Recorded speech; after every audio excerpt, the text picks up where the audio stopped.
Hello and good evening, everybody. Welcome back. Ooh, we're starting the week with a powerful game. Ulyss going against Team 2.5. And I gotta say, this is the last life.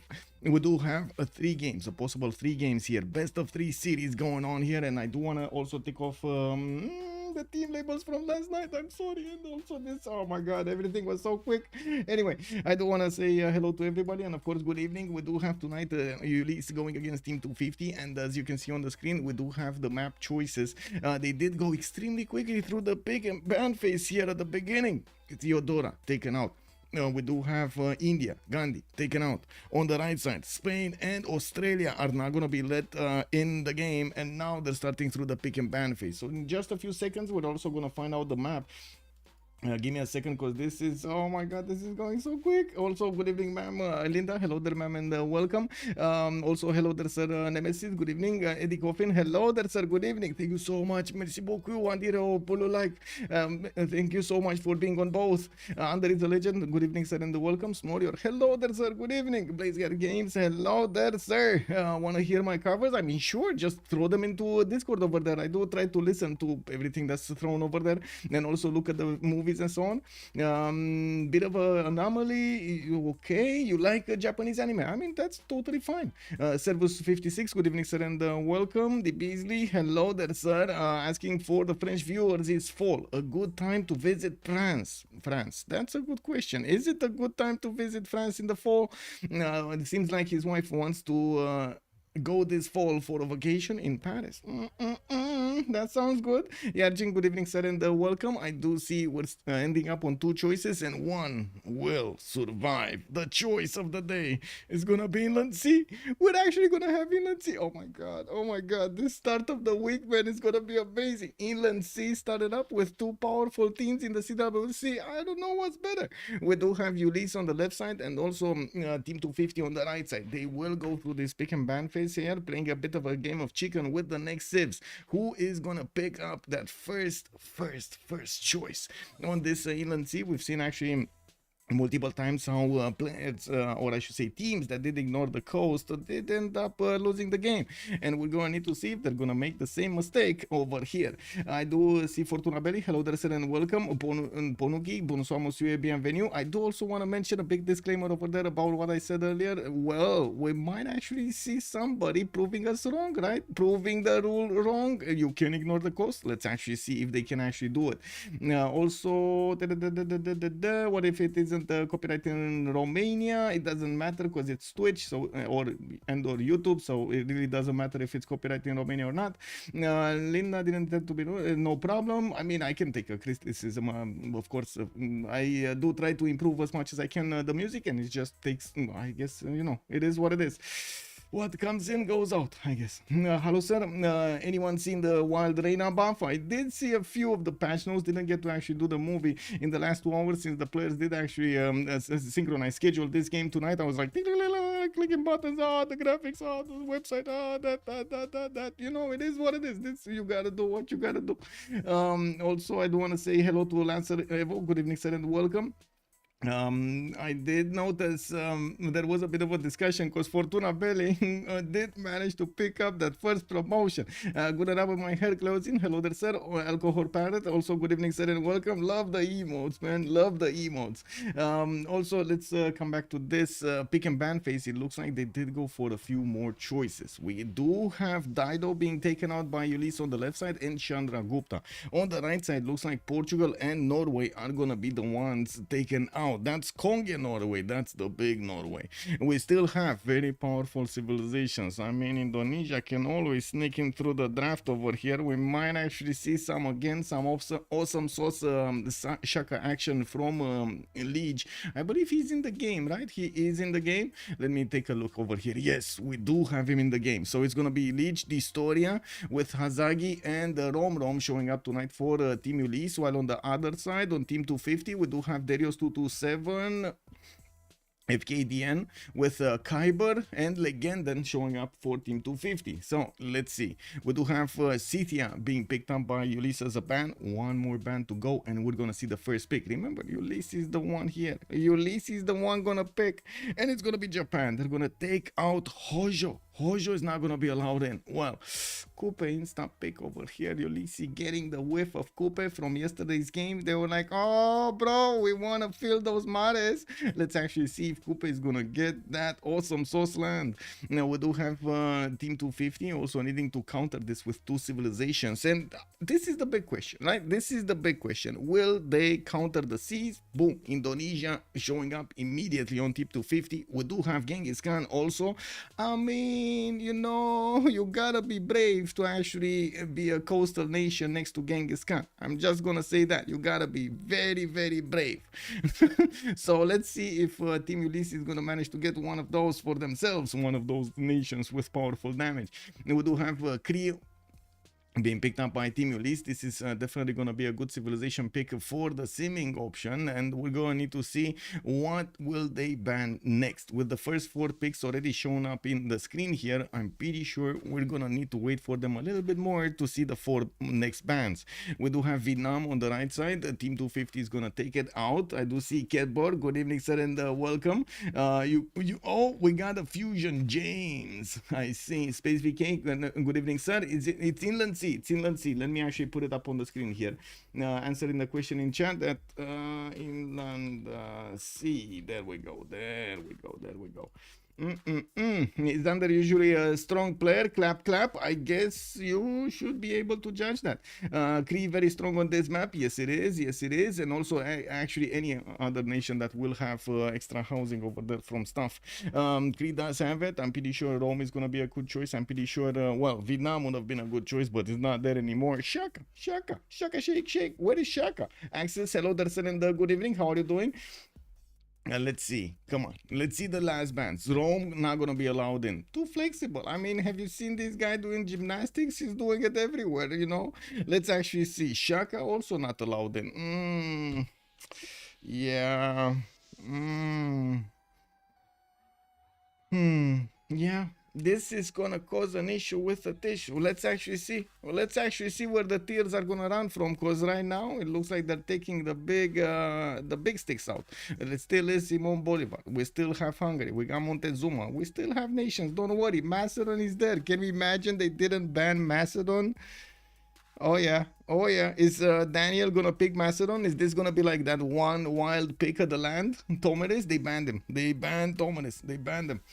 This pack also, good evening, sir. Nobody want to play versus Australia? Nah. Yeah, not in this patch. Not anymore. I think the players did, you know, at the beginning they were like a bit how to say, a bit wary of it. Then they got accustomed to it, and then they don't want it anymore. It was too big, too much. They tried it so many times. Also, Baxter, good evening, sir, and welcome over there on YouTube. Also, hello there, YouTube. How is everybody doing? Macedon can be a bit slow for this map. Mapuche. We got chat showing up here and starting to scream Mapuche's name, Lotaro. We do have Sumeria being taken out by Team Ulyss as the last one, and on the right side looks like Persia, Cyrus, Persona is gonna be picked. On the left, well, I guess we're gonna need to see how Ulyss is gonna finish their draft over here. They don't have Shaka for Lege. What is he gonna pick? What is he gonna pick? Ooh, yeah, you feel the pressure going down, man. You feel it. Yeah, Ulyss over here ticking down the clock. Space VK, they're gonna pick Varangian now. Well, Nader Shah. It is gonna be Nader Shah. Soup Noodle, hello, good evening, sir, and welcome. Black Queen, yeah, Black Queen would be also a strong choice. Dutch is decent on this map. I have my doubts about Dutch, mostly about the rivers. You don't always get a lot of rivers on this map. Persia is strong on every map. Persia is strong on almost every map, I would say. Archipelago is not as strong, but most every map. We do have the last choice for Ulyss to be chosen, and let's see what are they gonna pick. They're definitely running down the clock, trying to take a look at their choices and see if anything matches. We might see some wild choices here, like Basil the Second or something like that. Chat is definitely going the safe way, like something like Catherine de Medici, the Black Queen. There we go, or Simon Bolivar could be ending up here, and it looks like chat called and Ulyss delivered. We do have Catherine de Medici being picked up in Ulyss's roster. One more pick for Team 250. They are actually, I gotta say, they're well known for going a little bit out of script over here, for going a little bit out of the box from the normal meta. Let's see if today is gonna be that day when we're also gonna see something wild being picked up over here by Team 250. Like, I don't know, Arabia. Not saying it's good, don't get me wrong, like something wild. It just in my mind, it was like, that definitely is wild.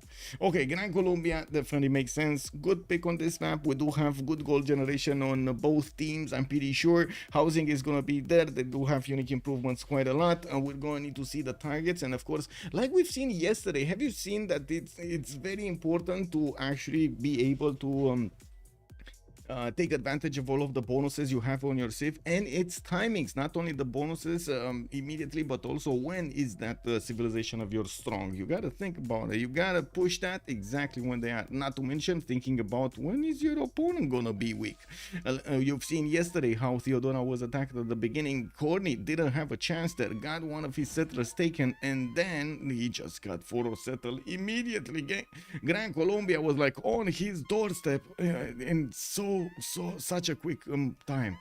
Tanya, good evening, sir. Gitarja, good in this map? Yes. It's a very strong Civ on this map. Also, Genghis, hello there, sir, and welcome. Bonsoir, monsieur Rafifi, bienvenue. We got Inland Sea. Yes, we got Inland Sea. Let's go. Also, what do we have here? Archipelago is the only map, not for Persia, but it's the map for the Sea Nations. Yes. Okay. And we do have the players starting to move in their correct slots and also starting to get their civilization choices. I do want to close up the screen so we don't actually see any extra information over there that we don't need. And do double check this, we double check this, we got this. I actually wonder why both teams decided why just 1v1 on the sea. I'm actually curious if it's gonna end up to be a 1v1 on the sea. Usually you want to trade, right? You want to trade on those seas.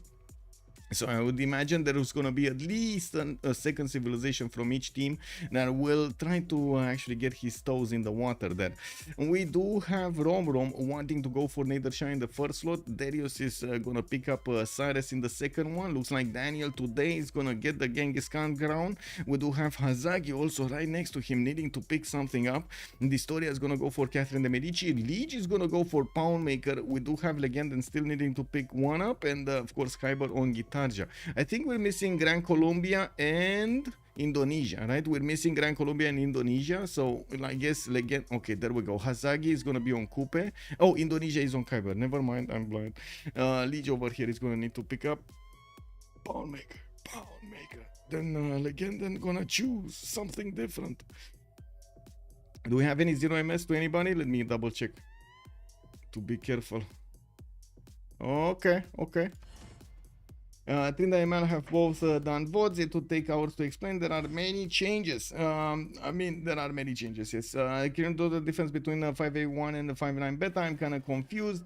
I will need to actually put up, yes, I'm gonna need to put up an update video quite soon on my YouTube over there. Let me actually take a look over here and see if I can take a quick peek.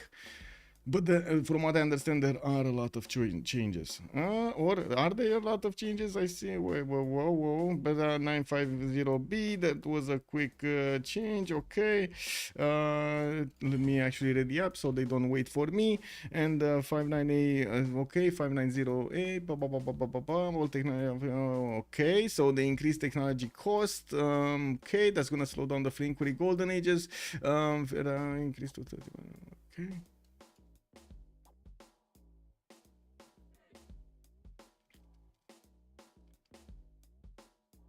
Okay, era gate increased to 30% from 20%.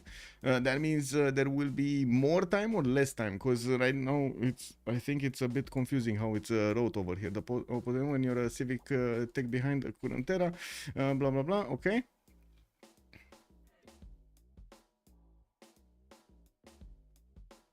Oh, I see. I see. Okay. Okay. Makes things. Oh, I was thinking about something different. No, I understand what's all about. Okay.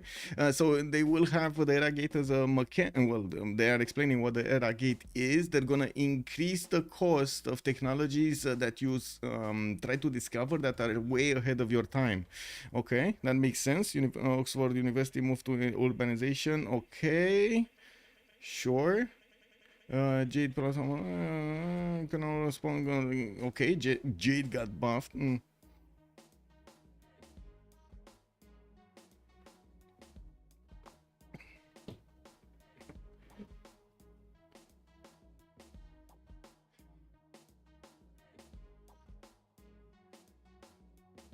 I'm a bit worried about the Bastion change. I was just getting to the Bastion change. But anyway, Rush to Nukes, GDR is slowed. Did you see the beta? I saw, I didn't actually get to see the beta, but yes, I will see it. You can get punished hard if you choose wrong way. The whole game gets a lot slower in terms of text. Yes, I definitely can see that. Although, where is the log? What to search on Google? I didn't put it up. I'm gonna put it up on the cpl.gg web. Well, actually, wait. We don't do. I didn't put up EBG betas there. I only put up the official ones. I can give you an invite though. Give me a second. I can give you an invite to the Discord server. What is it? Invite people and there we go. Take this. You should be like, if you click on that invite, you should get on Discord. Yeah, and it should take you directly to the message. I hope. If not, it's in the beta builds. So let's check this out. Check this out. So you see it here. You enter the server and it's right at the top, the third channel. That's beta builds, and you're gonna see all of the changes over here from the 7th of July, from yesterday. We did have the first update, and well, as you can see, we do have all of the drawdowns. Yeah. Okay, so it looks like they're looking to decrease. I should say that actually no, not decrease, slow down quite a bit. Okay, interesting. I was thinking everybody's on a race to speed up, not slow down. I guess it is what it is. Let's see, left or right, chat. We got two things to do right here. We are getting to see the game, and we're gonna need to actually take a look at all of the civs. We gotta ask chat right now, are we going left or are we going right? And also I do want to put up the prediction really quickly, and I'm gonna take the first message. Let's see, we're going, oh, okay, wait, how many remaps? 0, 1, 2. We got a submission period for 10 minutes, and I need to click buttons. How many? There we go. Start. Got it. We go left. Okay, we go left. Looks like Guitarja is gonna be the one that we're gonna target. And let me actually click. There we go. We do have Kiber somewhere on the coast on the right side. Looks like Kiber is also gonna benefit from his 2-2 base, his reef tile, and amazing campus over here next to the coast on that iron tile. I think we know where he's going. We do have him also with freshwater settles to the north with good harbors. I do see he can use this lake in the south, so he can actually put another city and get boats out if he... Oh no, he can't. Oh my god, I just saw he can't. There's an extra tile here and he can't get out. He cannot get out. Oh well, it is what it is, man. He's gonna need to build a canal over here. I'm pretty sure he's not, but anyway, we do have him getting a builder out in 5, and we will need to see what kind of pantheon is he gonna pick. Usually Indonesia does get the extra 2 faith per turn from the beginning, so definitely you're gonna see it appear over here with in the form of a pantheon.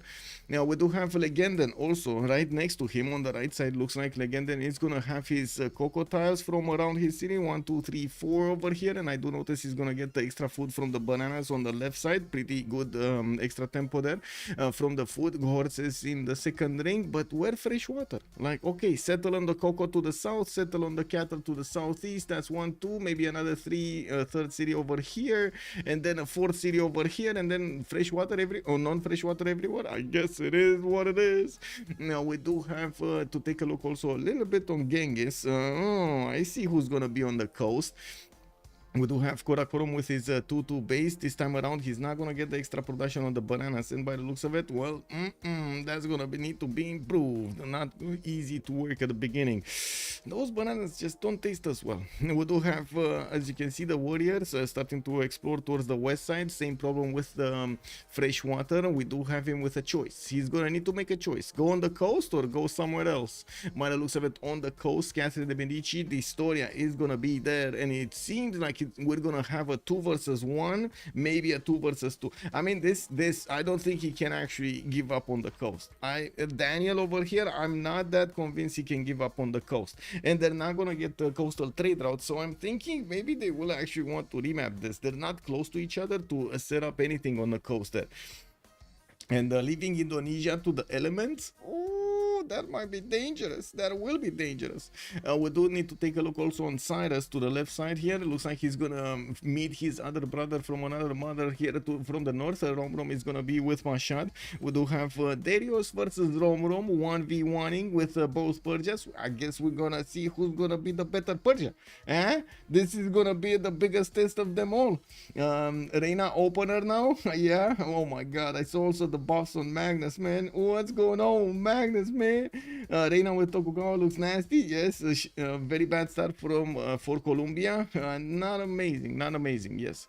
Looking forward, let's actually take a look at Kupe. We do have him in the northern part of the map with a 2-3 deer tile to work. Looks like a lot of sugar to the west side and quite a few cities to settle. Even some on fresh water here. No problem for him to get those going. Oh, look at the beautiful river just giving him the fresh water here.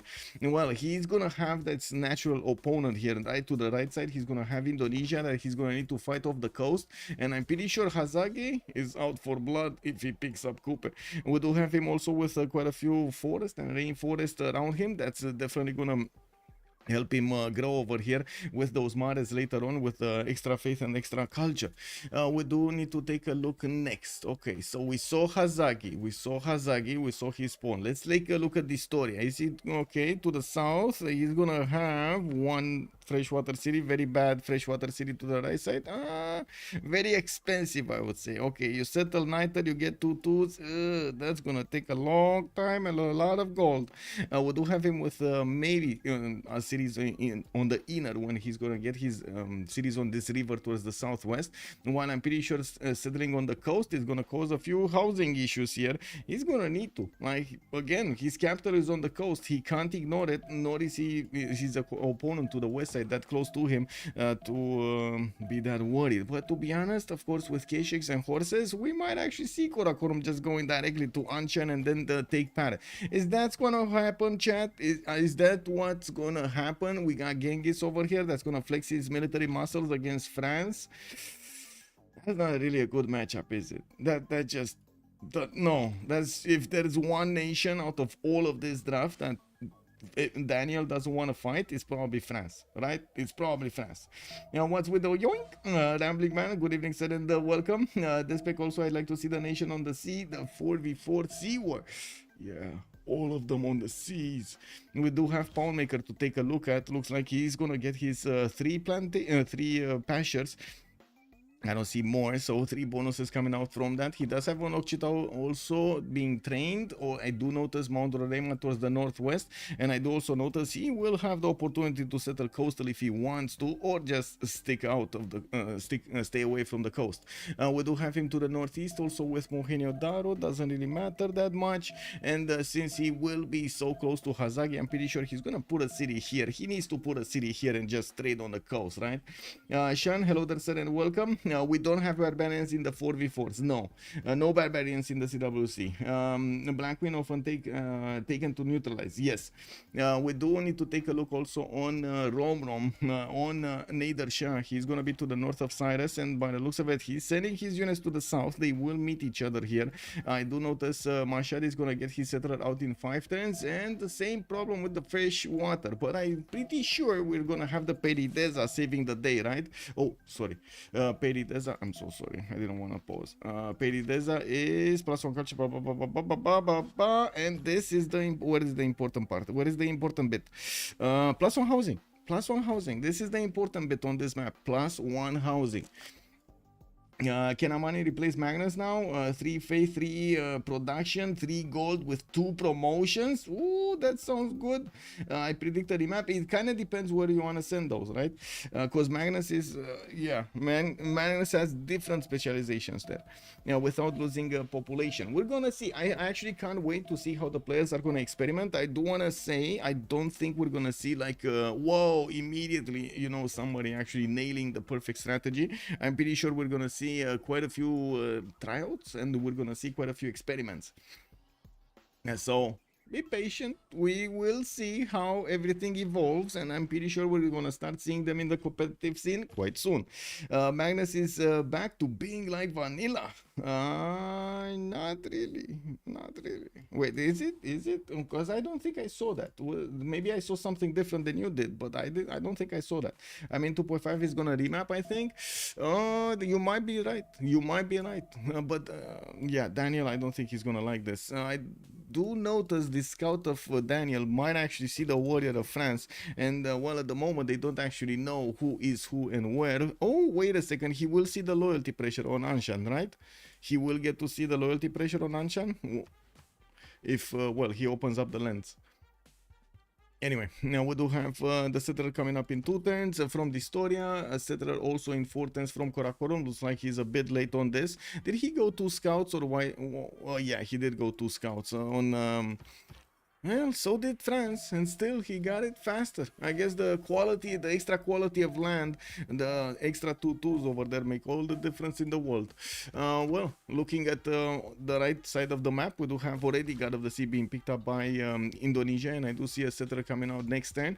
Now we will see him settling quite quickly. Has strong settlers south and north, and I would imagine campus is gonna be the way here. Pottery coming out in 2 turns from Mr. Kiber. Now we do have also settlers from Maori. Okay, he started improving his resources there on the coast. We do have Miki Zivacik also getting his settlers. So wait, the only one that's a bit late is Mongolia. Okay, he's fine. He's fine. He actually grew up and he got that time back. I did notice earlier Persia did see the other Persia moving around him, and we're going to notice, I'm pretty sure, a scout coming back to escort here in Mashhad, or he's just standing around. I think he's just standing around to help out with the scouting. He does have this volcano that did start to explode to the northeast to go and settle, this one to the east side to go and settle. I mean, if you don't have fresh water anywhere, you're just gonna take the better cities, right? Hey, good morning, Heini Dave. Hello there, sir.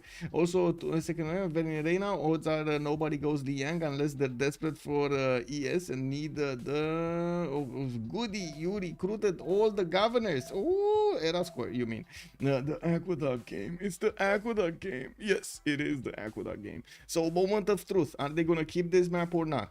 Ulyss don't look like they have to remap, other than maybe Nader Shah over here. That's well, he kind of drew the short straw. I'm not gonna lie, he kind of drew the short straw. You can play around it. It's gonna be slow. You can try it. You're gonna get funds from your allies. Your allies are gonna scream at you. But yeah, if they want to make this, okay, they can do it. On the other side, Daniel over here did meet, I believe, dISTORIA. I think he did meet dISTORIA.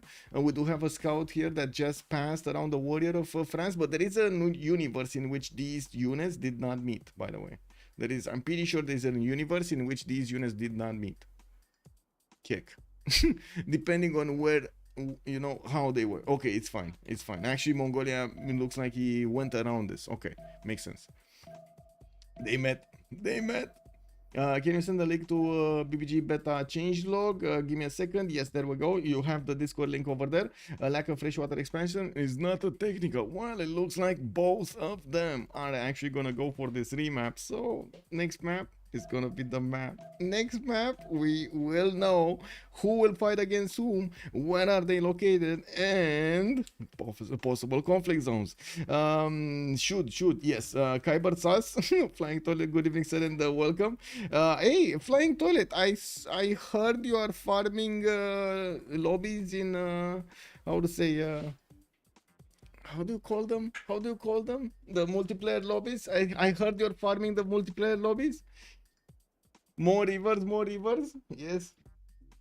Okay, so now that we know some answers, I'm gonna finish up the prediction. Give me a second over there. Choose outcome. Let's go for a one remap. There we go. And China good for Liang. Get pyramids and 8 charges. Yes, 8 charges. Okay. Click on button. Click on button. Ash, good evening, sir, and welcome. Can you put the team labels? Yes, yes, sir.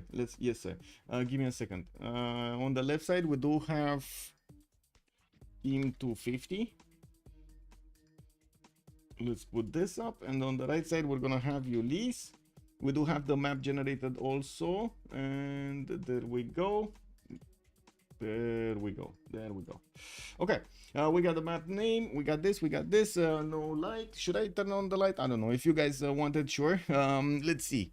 We go left or we go right? We go right. The Beasley is already calling it out. He got ahead of me. I'm sorry. He was like, he jumped the gun over there. He said right immediately. Romrom is going to be the first one that we're going to get to talk about. Let's see. What do we have here? Romrom is on the right side. We do have him with... this time around, actually a bit decent amount of fresh water. He's gonna get at least 5 lakes to settle around. Ooh, another 2-3 lakes over here. Oh my god, this is gonna be nice land for him. He's also gonna have Cree to the south to maybe trade with, and I'm pretty sure Lege is gonna be happy having all of this natural border. Oh my god, look at all of this land for Cree. This is gonna be amazing for Cree. Of course, on Romrom, we will probably see him settle in place. I do notice he's gonna have his horses in the second ring, iron next to him. We also see some JTARs there to the northeast, and well, his second settles are not amazing. Dead Sea though will probably get settled at some point. And why I'm saying they're not that amazing, we don't really have 2-2s around them, or 1-3s to couple with 3-1s and so on. It's just a big mess. There is a city here that could be used, a city here that could be used. Let's see, how fast is he getting here? 1, 2, 3, 4, 5, 6, 7, and 8 to settle. Oh my god, that's a long time. Instead of this one, right, he will want to get a city over here and probably another city at some point over there. Oh my god, that's just terrible land. Now looking next, let's see on Poundmaker. We do have him to the south. Oh, Lege. 1, 2, 3, 4, 5, 6. Oh, okay, never mind. These are the plantations, so we're not gonna count them. It's only the camps and the pastures that I'm interested in for those internal trade routes bonuses. Looks like he's only gonna have like 3 of them. If he moves to the right one, he's gonna get 4, but he doesn't know. It is what it is. He's probably gonna stay in place. Not, I guess there is no reason that he would need to move on to that stone tile, other than the horse to the northeast and that he's not knowing about. Well, we do need to take a look here. When Lege is going to get his settle, I'm pretty sure he's going to be happy with the quality of land to the west side. Pretty strong settle on the right style. Another one over here. There we go. We do see him settling in place. We do have him with quite a bit of fresh water. Not that he needs it, right? Making ups are also going to be a thing for him. The unique improvement of Cree over here is going to be quite needed. And there are actually spots that he's going to get extra gold and or extra food. I'm pretty sure he can find some over here. For example, this one over here, extra food and extra gold. Unfortunately, it doesn't have an extra production on it. That's a bit of a problem. But anyway, I'm pretty sure if we take a look at a bit more around this territory, we're gonna find spots for him to get those going. His strategic resources are both in the capital city, in the one ring, in the first ring. And moving forward, we do need to take a look where Catherine de Medici spawned. Looks like off the coast this time. He's not gonna be coastal. dISTORIA is gonna need to make deal with these cities a bit further away than the coast than ideal. We do have him starting to explore the land to the west side. Pretty strong settle on that stone tile towards the northwest. Good rivers to the towards the east side to also get the settles, and a lot of territory to keep on settling to the east side. We don't have Kupe anywhere. Oh, there we go. That's Kupe. There we go. So we do have a possible 2 versus 1 against Kiber, with Team Ulyss having the city of Paris, Catherine de Medici to the north of Indonesia, and also to the south, to the east side here, Hazaggi on the same coast. Well, we might actually see Majapahit taken out at some point, or at least tickled a little bit. I'm pretty sure we're also gonna have Gran Colombia enter the war here, and there is a possibility that France is gonna get stopped dead in its tracks to get to the cities of Indonesia. Looking at Hazaggi, oh, sorry. On the city of Paris, we do have strategic resources there in the north. Also, first ring, second ring horses to the left side. That looks good. Okay, well, taking a look at Kupe here, we do have Tehonianganuia Kupe with 2 turns to get his food out. Wow, get that population. We do have him with a 3-1-1 fish and a rice tile right next to him. Good settle, a second settle on the left side next to those spices. Yes, okay, doesn't have fresh water, but you know, lighthouses. We do have to the right side fresh water and quite a few cities that he can settle. At least 2 that I can see in this east side. Well, I'm pretty sure he's gonna try to settle some inlands. The priority will be to get those on the coast, especially with Indonesia next to him. He can't ignore the caravel timing. He will need to do something about Indonesia here. Now we do have Tehonianganuia Kupe also with the iron tile very far away. That's 30 rings out. We also see him with no horses. Unless he settled on horses, there are no horses over here. I would imagine he settled on horses. I want to imagine that, but I guess until he gets animal husbandry, we won't know. We do have Cyrus also on the coast, which is a bit of a surprise. We do have Pasagad on the east side of the map. Again, he's gonna have his other brother here, Nader Shah on the right side, and it looks like there will be a mountain range separating them. Well, that doesn't really stop the, you know, mountain tunnels, right? No, I'm pretty sure we're going to need to see some cities being settled next to the mountains, and I'm pretty sure he's going to need to take care of this north. We will see possible armies from Persia, possible units, like even some at the beginning to do some kind of mischief against Persia, or maybe later on when they are gonna need to push. We do have Darius 227 also with the amazing ability to go for the caravel timing, because well, this mountain range is gonna give him enough defense, and I'm pretty sure he's gonna be quite happy to settle a defensive city, a bastion over here towards the northeast. A bit unfortunate that his coastal cities don't actually have a lot of fresh water. I can't really say they're amazing, but I do have to say they look much better than cities of Nader Shah. Like, I'm pretty sure these, even if they're on the coast, they look much better. They have much better tiles around them than we do see on Nader Shah, right? Like, come on. Like, look at this land, man. Look at this land. This is just a single 2-2 over here in the north, a single 1-3 in the northeast, a single 1-3, and a single 2-2. Are you kidding me? That's a problem.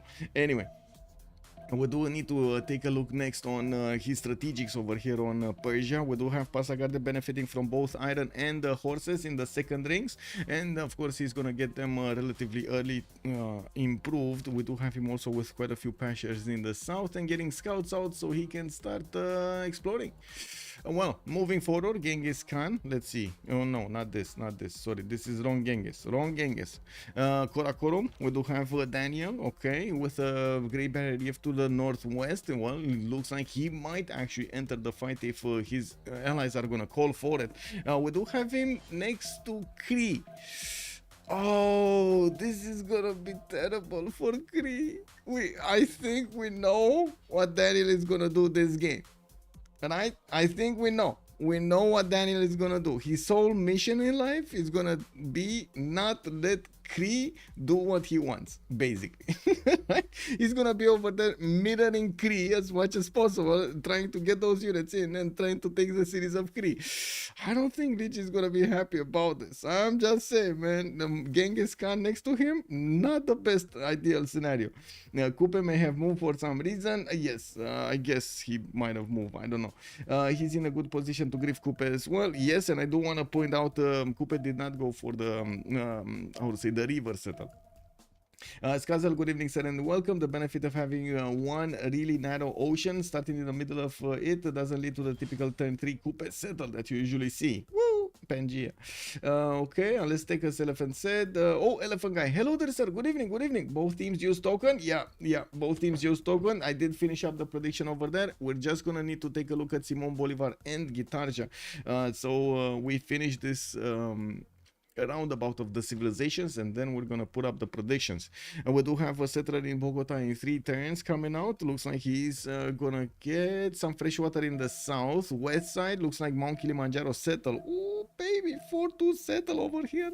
Well, I guess it's gonna be a 3-2 settle when he's gonna take out the rainforest, right? 1, 2, 3, 4, 5, and 6, and 7, and oh my god, that's a long time, man. 8 turns to settle, that's a long time. We do have the horses and the iron in his capital. He will have much faster settlers in the south. As you can see, there is a bit of flat tiles over here that he could pass through much quicker. He has quite a bit of culture coming out from his resources. Amber and the coffee are going to appear next to his territory, and again he's probably going to be forced to go fresh non-fresh water over here. Only 1, 2, 3 lakes around him. That's about the amount of fresh water he has. Now on the right side though, he will get the opportunity to go against France. And this is going to be interesting to see how they're going to try to use their power bonuses against each other. Also, 2.5 got the RNG for land. You think so? You think they actually drew the big stick? Head desk, I've got to start playing BBG. Yeah. In BBG, Kupe is changed to spawn on land. Honda spaceship. Good evening, sir, and welcome.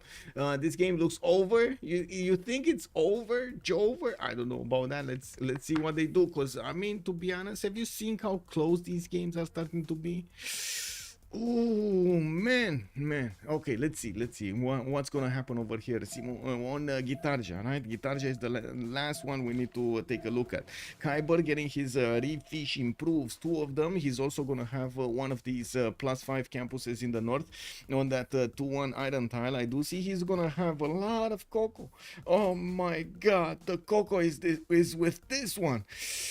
3 cocoa tiles in the second city. I'm pretty sure he's just going for directly the settle on the cocoa tile. That's 9 gold for free, or even more, right? Oh my god, 13 gold for free, easy peasy.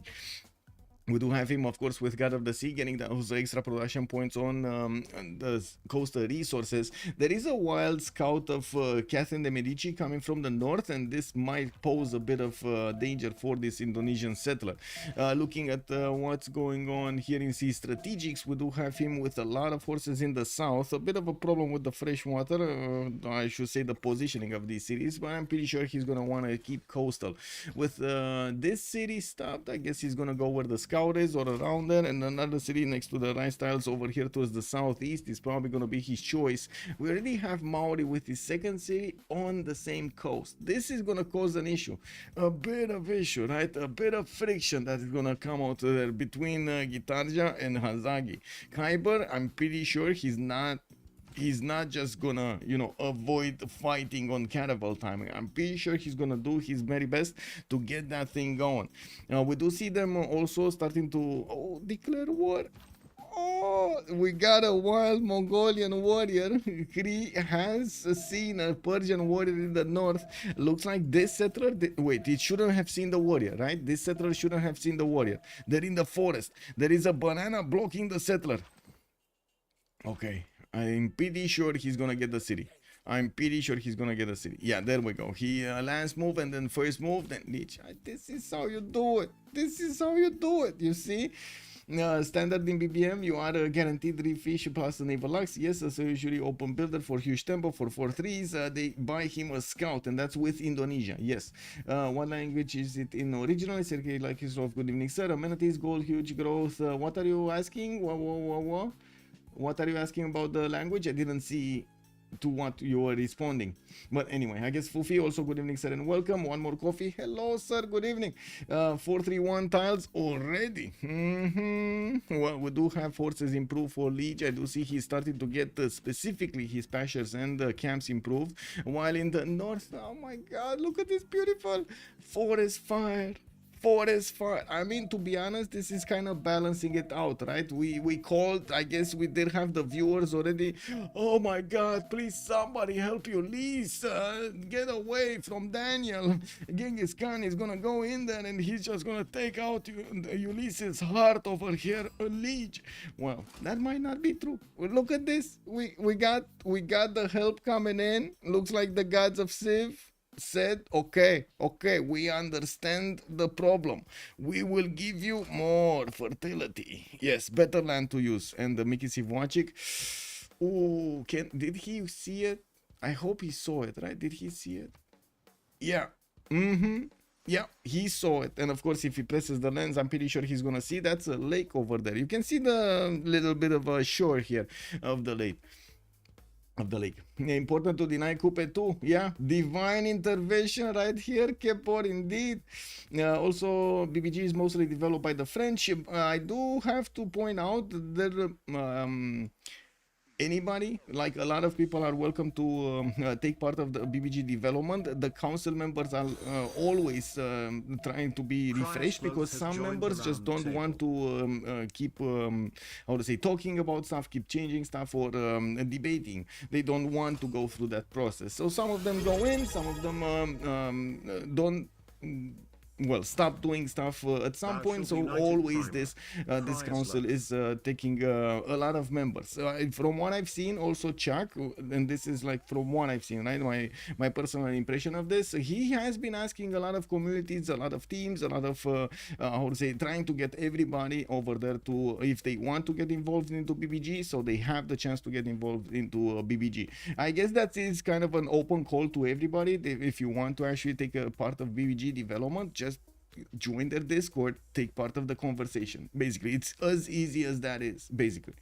Cree Sloth, good evening, sir, and welcome. Thank you so much for the prime, much appreciated. And also for the follow. Thank you, sir. Do the French not like Eleanor? I don't know. BG Council has members from all communities. The developers are mostly French. Yes, and again, very important question. Very important part. They were the ones that actually wanted to get involved, right? We are basically a community from an international community from all around the world. We don't have the resources of a big company, and every little bit of involvement for us, it's gold. Like, come on, let's be real about this, right? Every little bit of action, every person that wants to get involved into this. Lord Barb, hello there, sir. Thank you so much for the tier 1. Thank you, sir. Can we please get a quick recap? Well, nothing really much happened during this opening. I was taking a look at what's going on with Cree's development, since we did have two of his opponents starting to sniff around his cities. And I do notice Persia is also seeing, or I should say Romrom, is also seeing what... wait, who this? Darius. And what Darius is doing on the coast. There is a settler coming around from Passagarde. I would imagine when the settler is gonna pop, he's gonna get the image on Romrom, so that's gonna be fine, right? There's not gonna be a problem. They say in the patch notes that the English doc would be a bit behind. Yes. It takes some time. It takes time. Again, I wanna say, with a team, like, in general, right, in the Civ6 community, we're basically a team of a lot of volunteers, and we're trying to do our best to do stuff. And to be honest, I'm very proud of what has happened in the communities all around in the past years. We actually are doing a lot better than, okay, I don't want to blow our noses or something like that. I don't want to, I don't know how to say it. I don't want to slow us down, but I do want to say we have been doing much better than a lot of other communities with a lot of money. We do have in Kiber over here moving to the southeast, and I do notice Maori does have a warrior that might actually go there, and I'm pretty sure Indonesia is aware of this. We will need to see if Kiber is gonna be on the moves or not. Yeah, Kiber settler is in danger. I'm pretty sure Hazaggi doesn't see this because there's a hill. You see the stone tile is behind a hill, so he might not know about this. Let me actually click on Hazaggi here. He doesn't know. He did not open that. Kiber over here looks like he's gonna get a slinger, and I do notice he's gonna expose the settler next to the scout. We do have Hazaggi moving in. Powerful I9. Is this gonna be the shift enter versus I9 kind of thing over here? And the shift enter wins. Kiber is gonna get his settler around the warrior. Okay, well, next question is, where are you gonna settle? You're not coastal anymore, Kiber. Are you gonna settle off the coast and get a harbor out there? I don't know about this, Kiber. I don't know about this. And that might be a problem. you know, Hazaggi's I9 hack. Yeah. Blow your own horn. I see. They said in the patch notes that the English doc would be a bit behind. Yes. You're doing better than EA Sports. Kick W, man.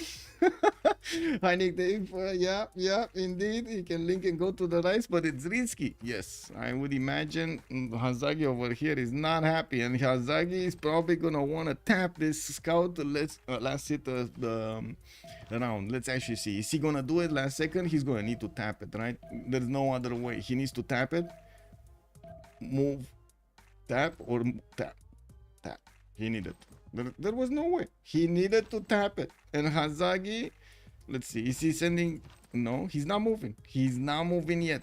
Now it's a bit of a game of chicken. We do have the scout with the settler that kind of need to move somewhere, but he knows. Hazaggi knows if he hits right now, he has the chance of letting this scout go. Right? There is a chance that the scout might get away and the settler with it.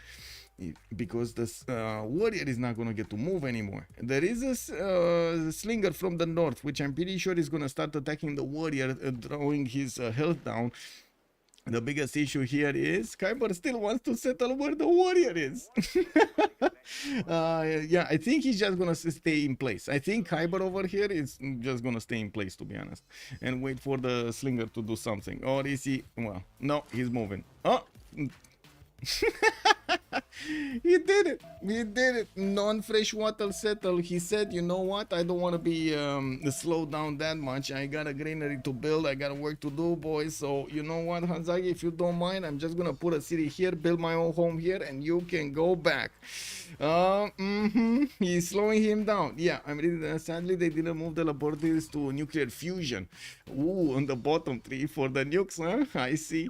Well, we do have quite a few pantheons being picked up, and I do want to go around the map a little bit to see what's going on, because well, we did see a bit of action. Now let's see a bit of simming. We do have campuses here from France. It looks like he's gonna get his third city to the east side. Chocolate Hills is quite far away from him, might get a city later on, but it's not gonna be that tempo enhancer that we used to love at the beginning.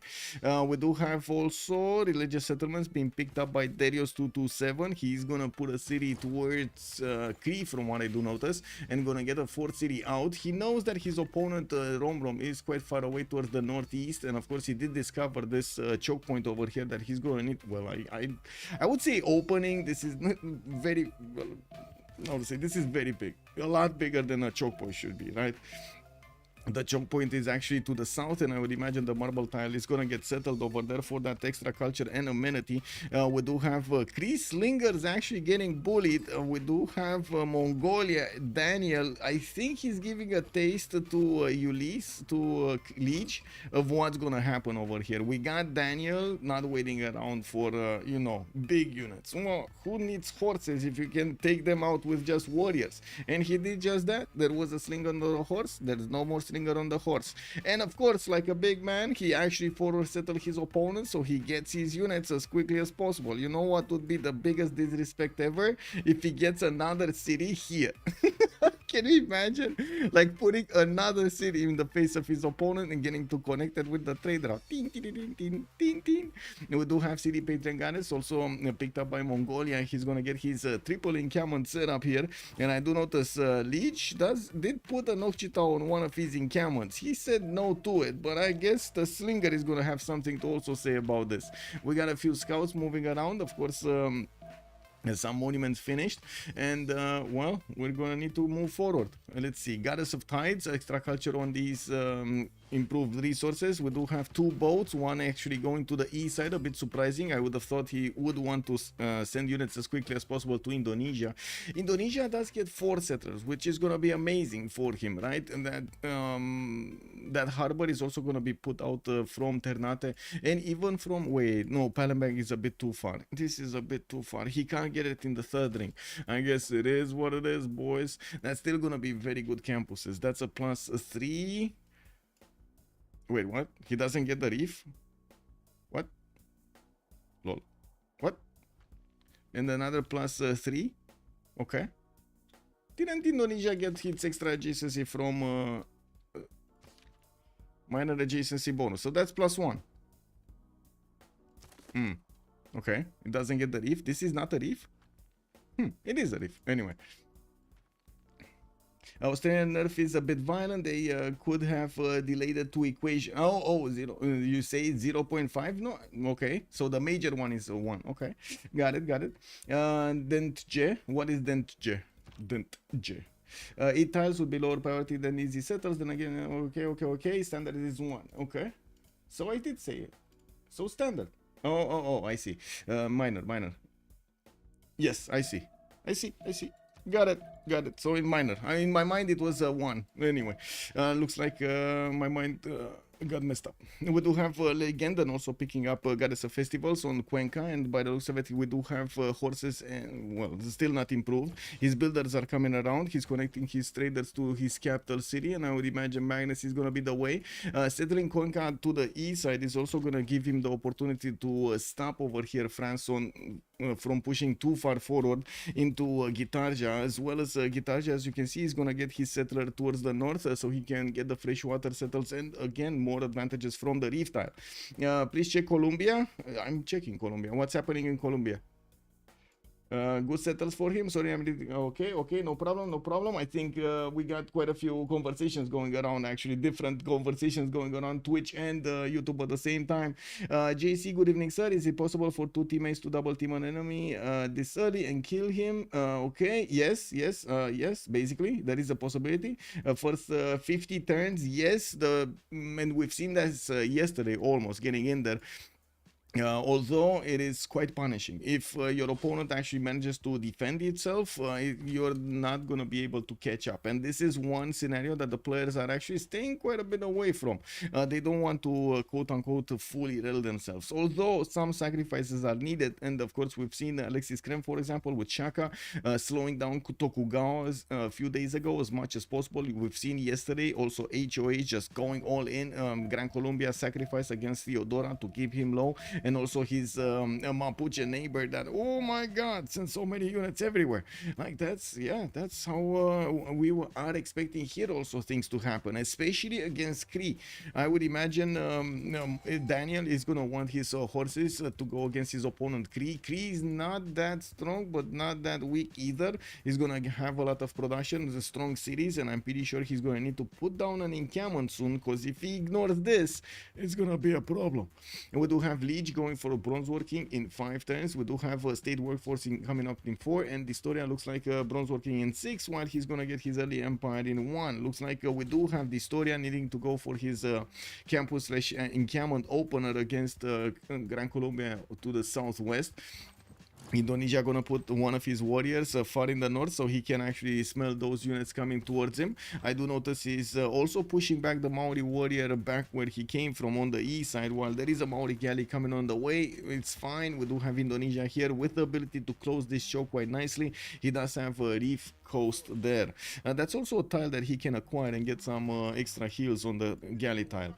Now on the galley, I mean. Now we do have harbors also being placed down by Maori. 3 cities at the moment, with a 4th one coming out soon. It looks like he's gonna go for maximum amount of cities over here. Could easily use this in between, the tiles in between, for quite a bit of stuff, like government plazas, campuses, and so on. And we're gonna need to wait and see exactly how he's gonna go. Actually, government plaza would be better here, so he can get very good 2 campuses. Anyway, Moksha in Machapahit. We do have Palembang also finishing up the campus, with a monument coming out in 2 turns. I do want to take a look here, because Persia was, or I should say Nader Shah, Romrom kind of had the worst spawn of them all. He's actually gonna get the city that Cree should have built. Wow, okay. He's actually getting the city that Cree should have built on that awesomeness of 4-3 tiles, 3 3s, 3 3s, 3 2s, 3 2s. Ooh, that's a bit, that's interesting. I mean, honestly, I wasn't expecting this. I can totally get it why Romrom is gonna get that settler, right? He's kind of late on this, and his land is just not that good. This is definitely a good thing for him.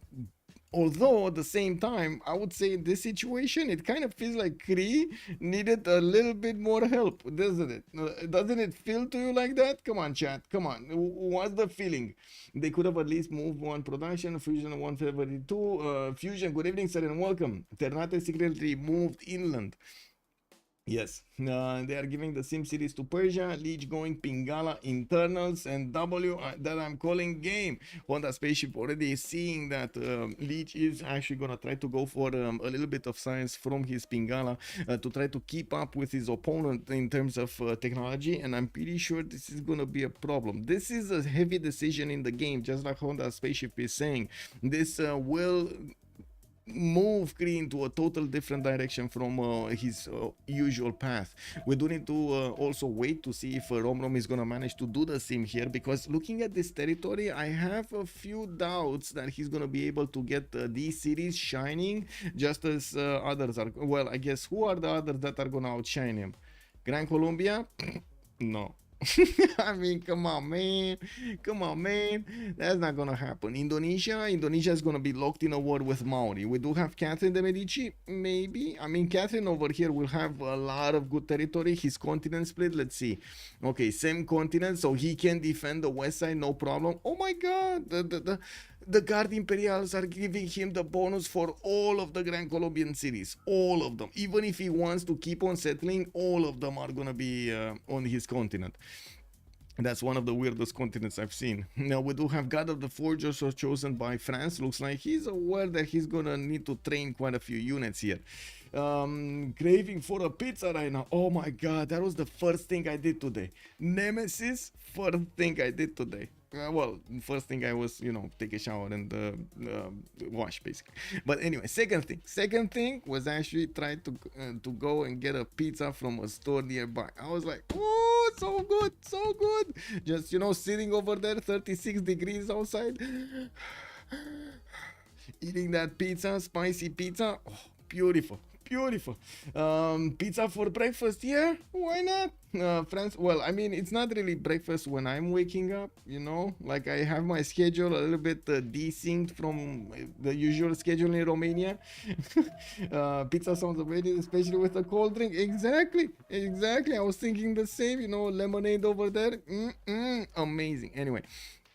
We do have government plazas coming out from Hazaggi. I do want to take a look at the city-states. Bandar Brunei with Mogadishu for the trade bonuses. We do have, let's see, what do we have here? Bandar Brunei over here and Mogadishu over here. So basically each team will have one, and of course Mongolia might actually just take Mogadishu, because why not?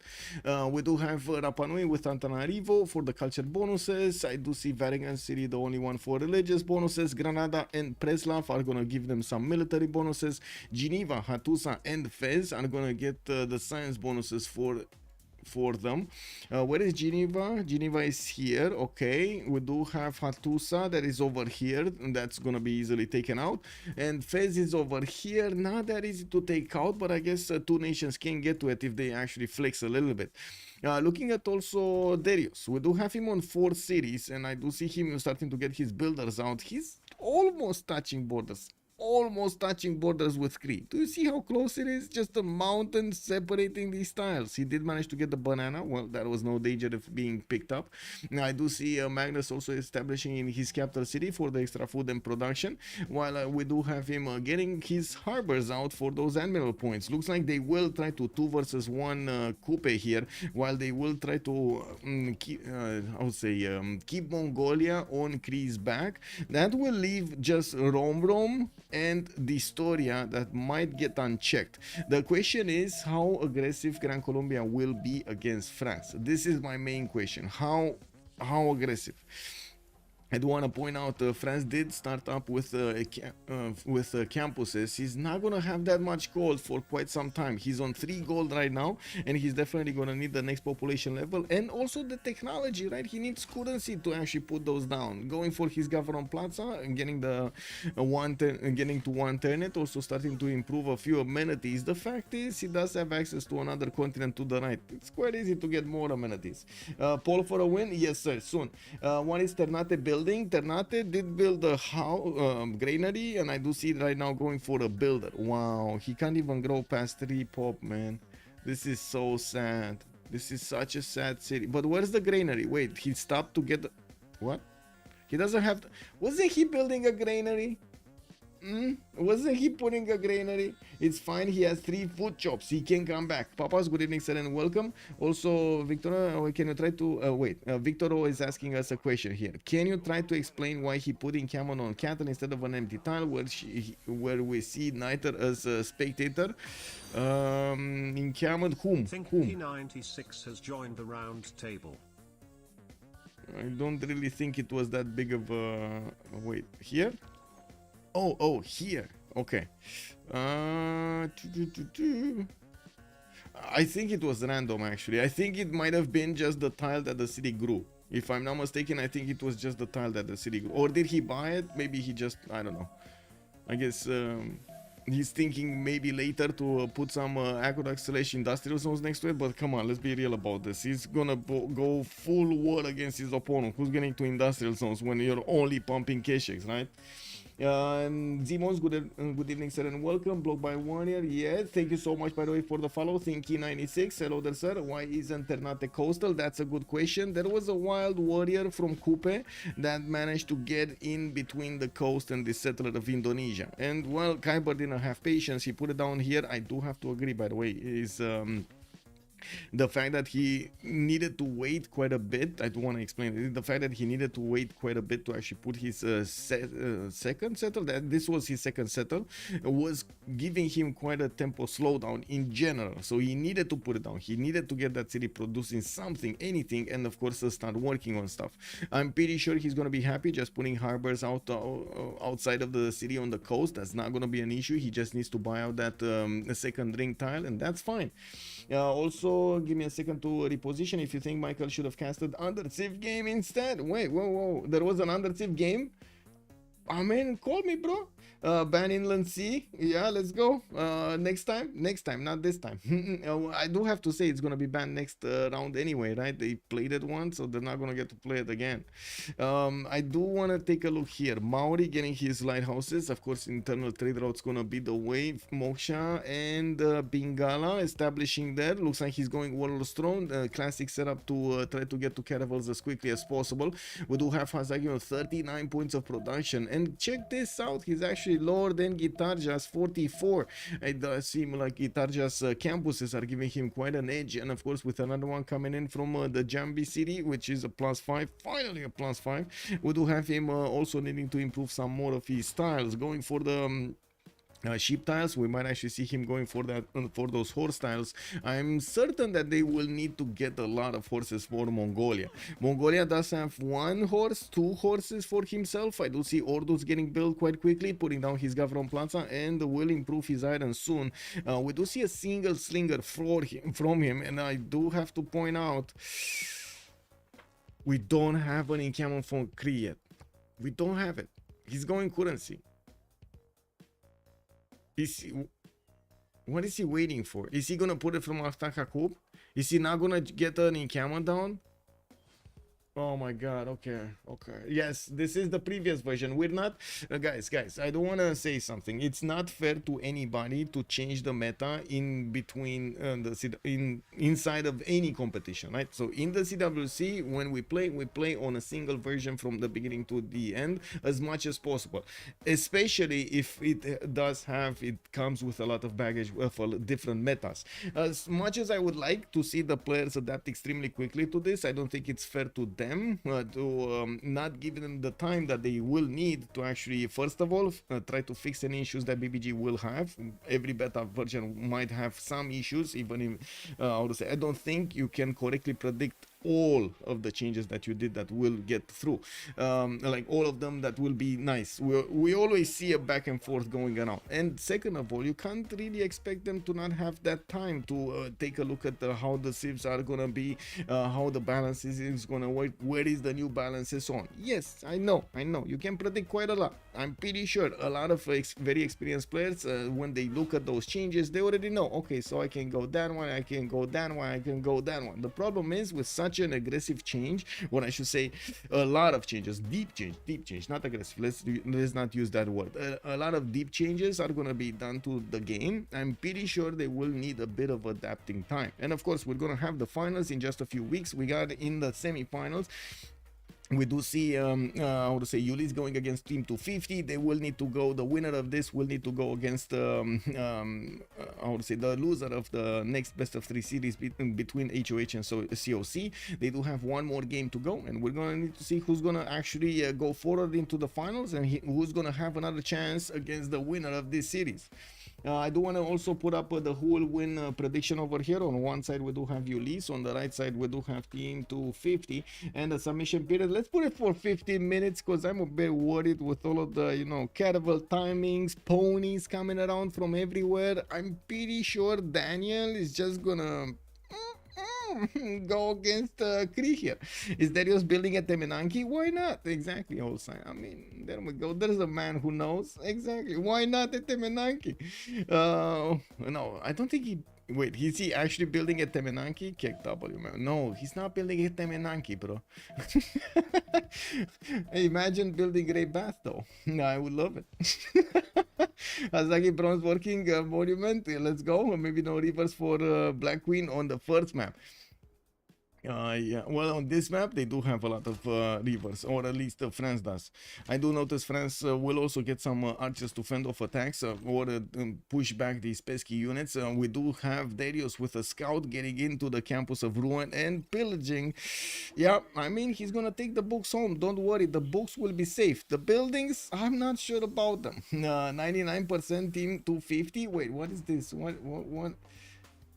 Who did it? Who did it? There was somebody who just put a lot of points. 150,000 points are actually available for the picking over here, and we got a high roller. I gotta say, respect, man. 2600 over here, getting more points. I see a lot more putting in. I see people are putting like a few points there, a few points there.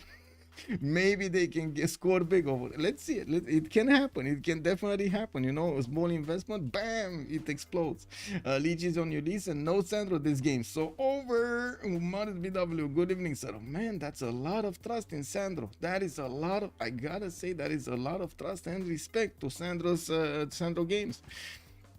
Wait, did he keep on playing? Because I saw he's playing a lot of Counter-Strike these days. Counter-Strike 2. And guys, did you see Tordred is back? Do we have Tordred on the stream? Did you guys see Tordred? Say hello. Tordred, welcome back.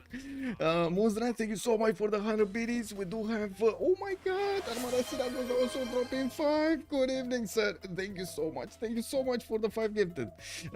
Yes, let's go. What balance changes do you think Ulyss will push through after they lose? KW, man. I don't think that's really how it goes. Beaver Simpsons, good evening, sir. And again, like I want to say, anybody can actually go into the BBG server and say his piece over there. I'm pretty sure they're reading it. I'm certain they're reading it.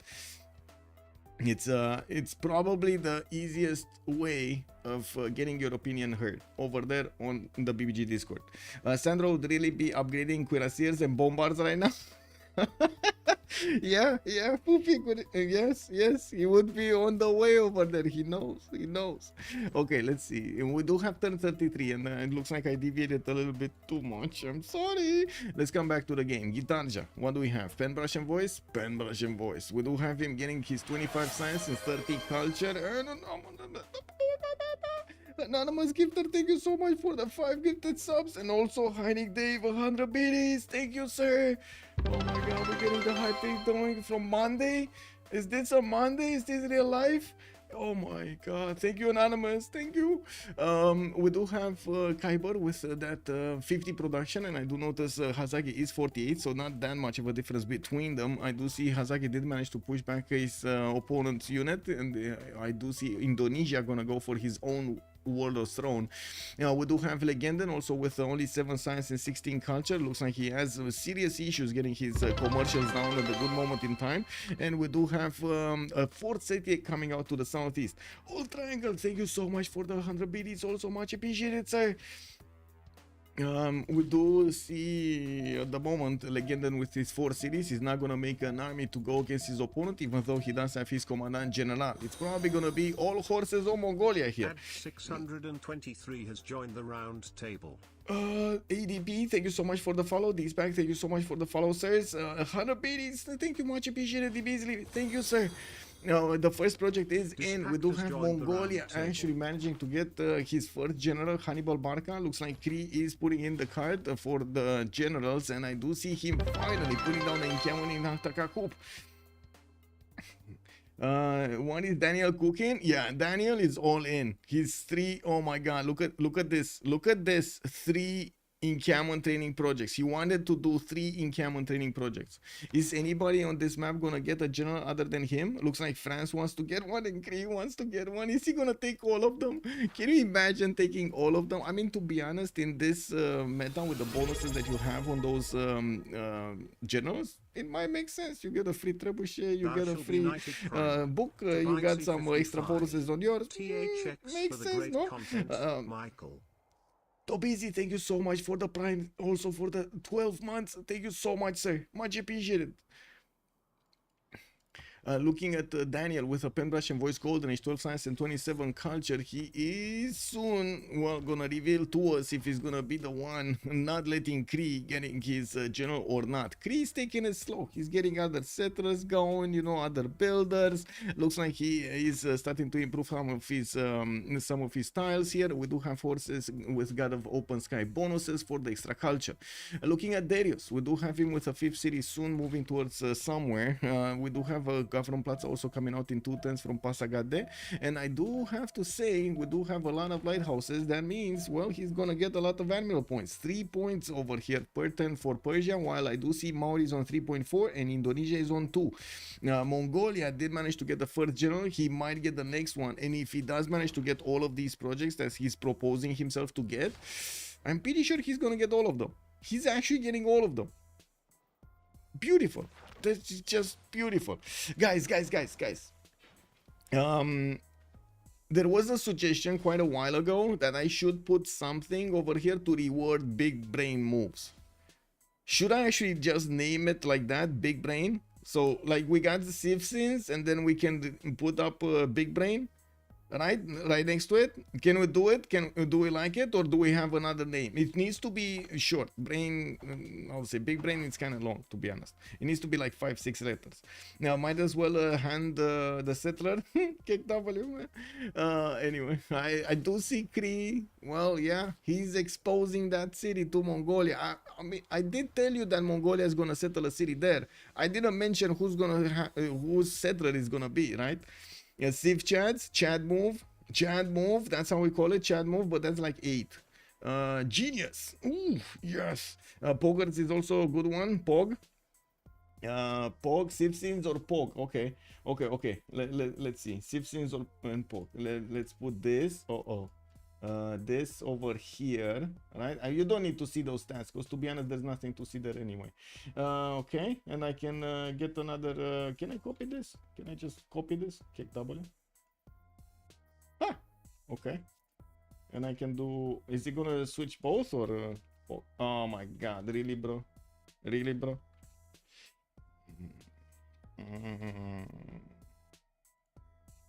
Uh-oh, I put a Lotus. There we go. Well, I guess that's not gonna work. It is what it is. Now I'm gonna need to put another one. Not now.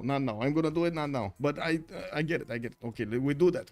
Mongolia is gonna start getting his horses out. He's gonna get his Wallace throne also. Looks like he picked up all of them. He got all of them in just a few turns. He made the projects and he got Shunzu, Hannibal Barca, Burika, and Truntrak, all 4 of them going.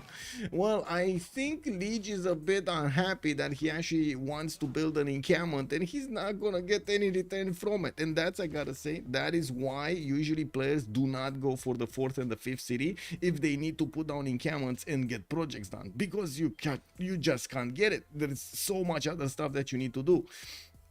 I did put a poll. Now, Matt Beats, good evening, sir. Call it 5 Fed. Oh, that's a good one. That's actually fixed. Exactly 5. Big Boy Slammer, good evening, sir, and welcome. We do have. Wait, what? Is that a Temple of Artemis coming around? Okay, let's let's keep going, keep going. Yeah, Hazaggi. We need to talk about Hazaggi. We got traders coming out from Ngarawakia. I do see a campus from Kaya Point. Wanganui is gonna go for a campus here on the right side. I do have to say Hazaggi here does have a strong capital with 8 population already. While I do see Indonesia starting to get his boats out, we don't have yet from Maori that many boats coming around. Hazaggi did get to 28 science and 29 culture, still lagging behind Gitarja's power spike, but at the same number of well, almost the same number of production points. We do have them also making a decent amount of gold, and looks like Gavron Plaza did get put down over here. I'm a bit surprised that he chose this one, but I guess he really valued the rice tile extra food. I would have thought he's gonna put this campus over here on the rice tile. Oh, he can't put it on the rice. He can't put it on the rice. No resource. No, he can't do it. He cannot do it. Getting trolled by the game like that. It is what it is. dISTORIA, Pembrasian Voice, Golden Age. We do have him 3 series here with Audience Chamber. I do notice Cedra coming out in 2 turns. Another one, a 4th one already towards the southwest. Gran Colombia. I gotta say he kind of revealed himself that he's not actually gonna manage to get units out at the beginning. So dISTORIA has a bit of peaceful times. And the Mongolian Toa looks very nice. Yes, it does. Cree seeming, and here come the horses, the ponies. I mean, you know, every kid wants a pony, right? Yeah. I think they're gonna deliver. Daniel is gonna deliver all the ponies. Now we do have Lege also with a Pembrasian Voice Golden Age, 27 science and 24 culture. That is looking like strong numbers over here. The question is he gonna have the strong military to defend those numbers until, well, those numbers will actually count? We do have horses already coming around from Mongolia, and I do see he's actually moving the first one towards the west side, not going east immediately. We do have also Darius disconnecting from the game. Bing, bing, boom. Ooh, well, Romrom, 17 science and 28 culture on Nader Shah in the north, 4 cities, 5th, 6th, 7th. Okay, he's going for massive expansion. Ancestral Hall probably as a Government Plaza building, Magnus in the capital, and of course spamming out commercials. He does need to get as much gold as he can for his teammates, so I'm pretty sure he's well, yeah, he's just gonna get a lot of commercial trade routes and gonna give that gold away. With 4 turns to get Temple of Artemis with Mickey Sivwachik, yes, Lege is gonna get more bonuses from it. This is a major advantage if he does manage to reap the benefits of it, but it will take time to actually outspend what he already spent on Temple of Artemis without getting immediate bonuses. Now we do have Mongolia also needing to finish his Warlord's Throne. Trungtrak, oh, a military engineer did get built here. Looks like his trader got pillaged. Lege did get in with an Okchitao. Isn't this gonna enrage a little bit more, Daniel? Isn't this like Lege poking the bear with a stick? No, this is basically like Lege poking the bear with a stick, taking out his trader over here. Oh, I don't know about this, man. I don't know about this. We got also Victor establishing here. I'm smelling a Victor third, so he can get that extra promotion on his spies, and we're gonna need to see how quickly he can get actually the horses to his opponent. The road was made by the military engineer, not the trader. Okay, that makes sense. Oh, and also, I mean, to be honest, I would have thought I would have wanted to actually have that scenario coming in. Daniel a little bit more upset, right? Why Kupe can't place the campus on rice? Because he can't chop the resources. Lege is fine for now because Daniel is running towards Hazaggi. I'm actually quite surprised if Maori is gonna get attacked by Daniel. Well, I'm pretty sure it's gonna take quite a bit of time to get here, and at the same time, I'm pretty sure, well, Maori is gonna have a problem with getting his boats out, and at the same time, trying to get his defense up on the east side. But pushing through Toas is not gonna be easy, and I'm pretty sure Hazaggi will get construction quite quickly. He does have campuses coming around. He has a lot of science, a lot more than Daniel has, that's for sure. 28 science a 10 here for Hazaggi. That's BBG changes insane. It won't take him that long to get there. He's triple ordo with generals. Yes, I guess you are right, but he's not. Is he gonna get here before the Toas come out? Now, because he's making in a 2 versus 1 on the sea. I mean, isn't Persia gonna need to do this? Okay, Ancestral Hall coming around from Persia. 5th city also moving to the south. We do have Darius still on 9 science and 18 culture. And of course, we're going to need to see him putting down some campuses soon. In the city of Ray, he does have the 2nd population point, but I don't see him placing down that campus. This is a +2, this is a +2. Oh well. Nihamatana also, he does have the 2nd population point. Again, no campus. No campus. He's getting mining. Okay, maybe he actually wants to take out some forest for those campuses. Looks like dISTORIA is also gonna send the city towards the Chocolate Hills. Yeah, there we go. He's gonna settle the silt tile. I do see horses coming around from him and moving a settler towards the west side. He got into a fight with a Legenden's warrior, but it looks like the Gran Colombia is going to need to retreat out of there. That is, I gotta say, Black Queen's archers are extremely strong. Very strong at the beginning. Very strong with the extra intel on opponent's movements. The Persian wants to sim, not fight. Plus he gets the CS kill for an extra city. Anyways, yes. Thank you. Usually there is nothing about the truth. Nothing funny? You don't find the truth funny? Okay. I find it funny. Sometimes it's extremely funny. Oh my god. Like, oh my. I have some such subjects in my mind that I find extremely funny, but I don't really wanna feature them on the stream over here. Oh man. Anyway, with the stuff happening in Romania right now, that's what I'm referring, so people don't get the wrong idea. Oh man. Just saying, you would be having a laugh and a cry at the same time. Just saying, you know, like it's exactly like you see, you know, those pictures when you have the I would say to portray art or something, and or drama and poetry, right? When you have those pictures, one laughing and one I would say one crying. That's basically what's going on, man. What is drama and poetry here? Oh, it's not. I don't see it here. Anyway, you know what I mean. Zalu, hello, good evening. Thank you so much for the follow. I think we have a hint. Oh, you have a hint? Yeah. Well, oh man. Anyway.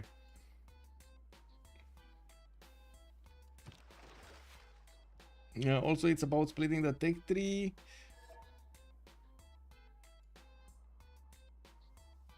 Okay, I have the laugh now and cry later tattoo. Laugh now, cry later.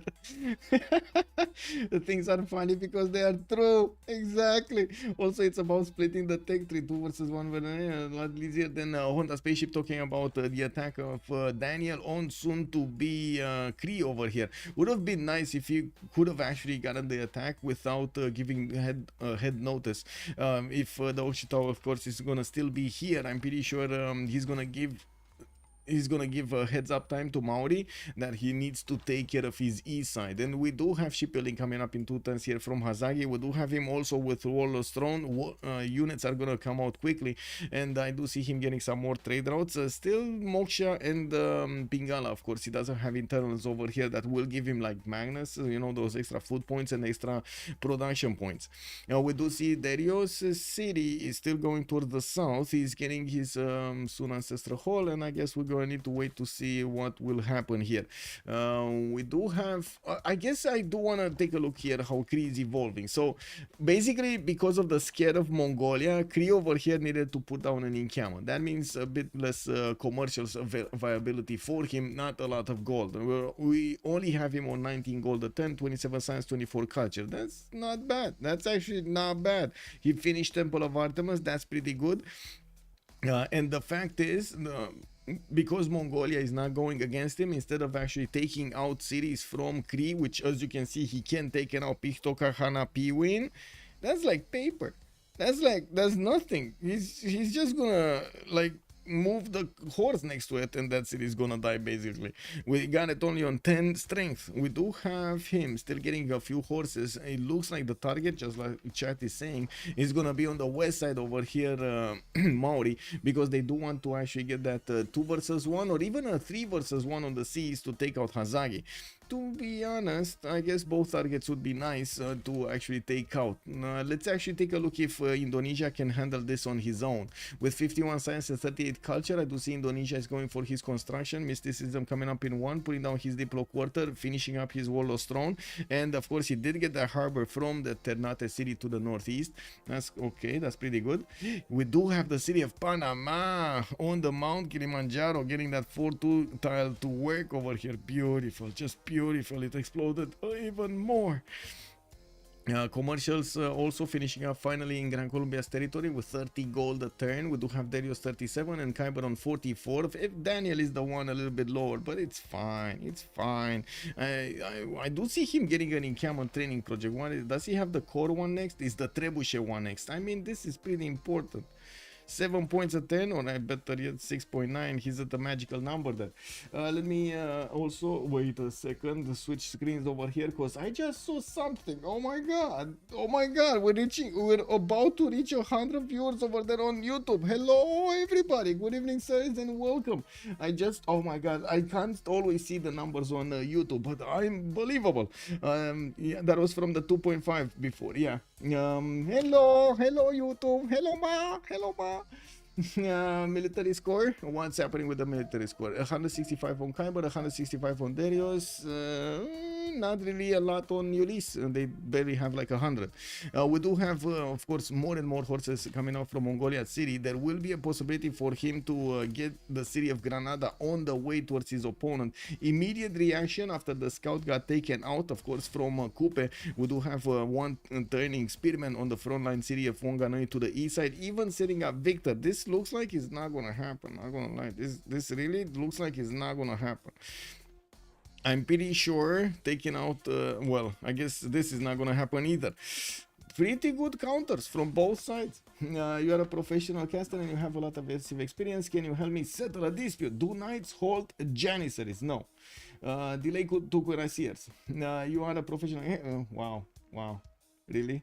So you just wanna make me say no continuously? Like, okay, yeah.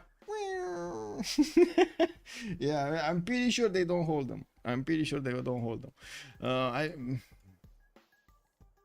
was thinking maybe in some niche situation, like, I don't know, you're gonna have something like Shaka Knight Cores, maybe Shaka Knight Cores with a lot of crossbowman cores. Maybe they will keep them, but you need you need choke points.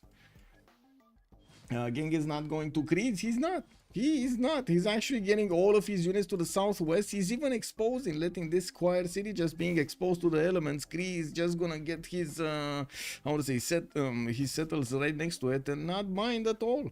I do have to point out, Lege is making quite a few spearmen of his own. They do know that Mongolia is significantly increasing his score in the military strength, already 146, and getting these horses out quite quickly. Already 4 of them are going towards Granada, and that city is gonna fall very fast.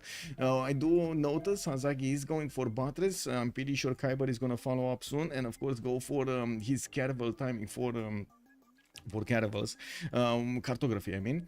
We do have a few quadrims also coming around. One big bonus of Indonesia, which I guess in this case is not using that much. He does have the faith generation of 17, 19 right now, so he can get those boats with some faith generation as well. That's quite a few galleys, not gonna lie. Like what, it's 60 a galley, so like every 4 turns he's buying one of those. That easy peasy. That I would definitely take that deal.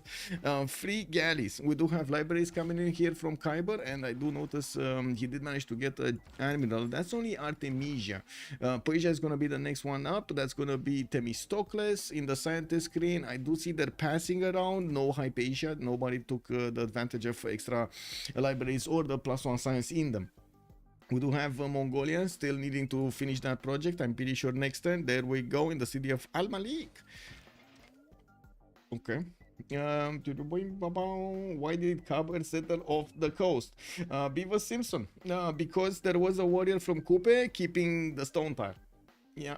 He couldn't get there. He couldn't get there. Battle Cruiser, good evening, sir. So hype with the beta. Hope we can see some pro games on 5.9 soon. Well, we're gonna see them. I'm pretty sure we're gonna see them after the CWC ends, and of course we're gonna see probably CPL Premier League and CVFR Squadron started up again, and those will have probably the new version of BBG. That's how it goes. Usually, we do see at least a 2 or 3 week period, maybe even a month, for the beta to, you know, get into it in full action. We already have like 2 updates or 3 updates in 2 days, so I'm pretty sure there will be some more updates coming, and we do need to see how deep this rabbit hole goes. How deep will the next meta be?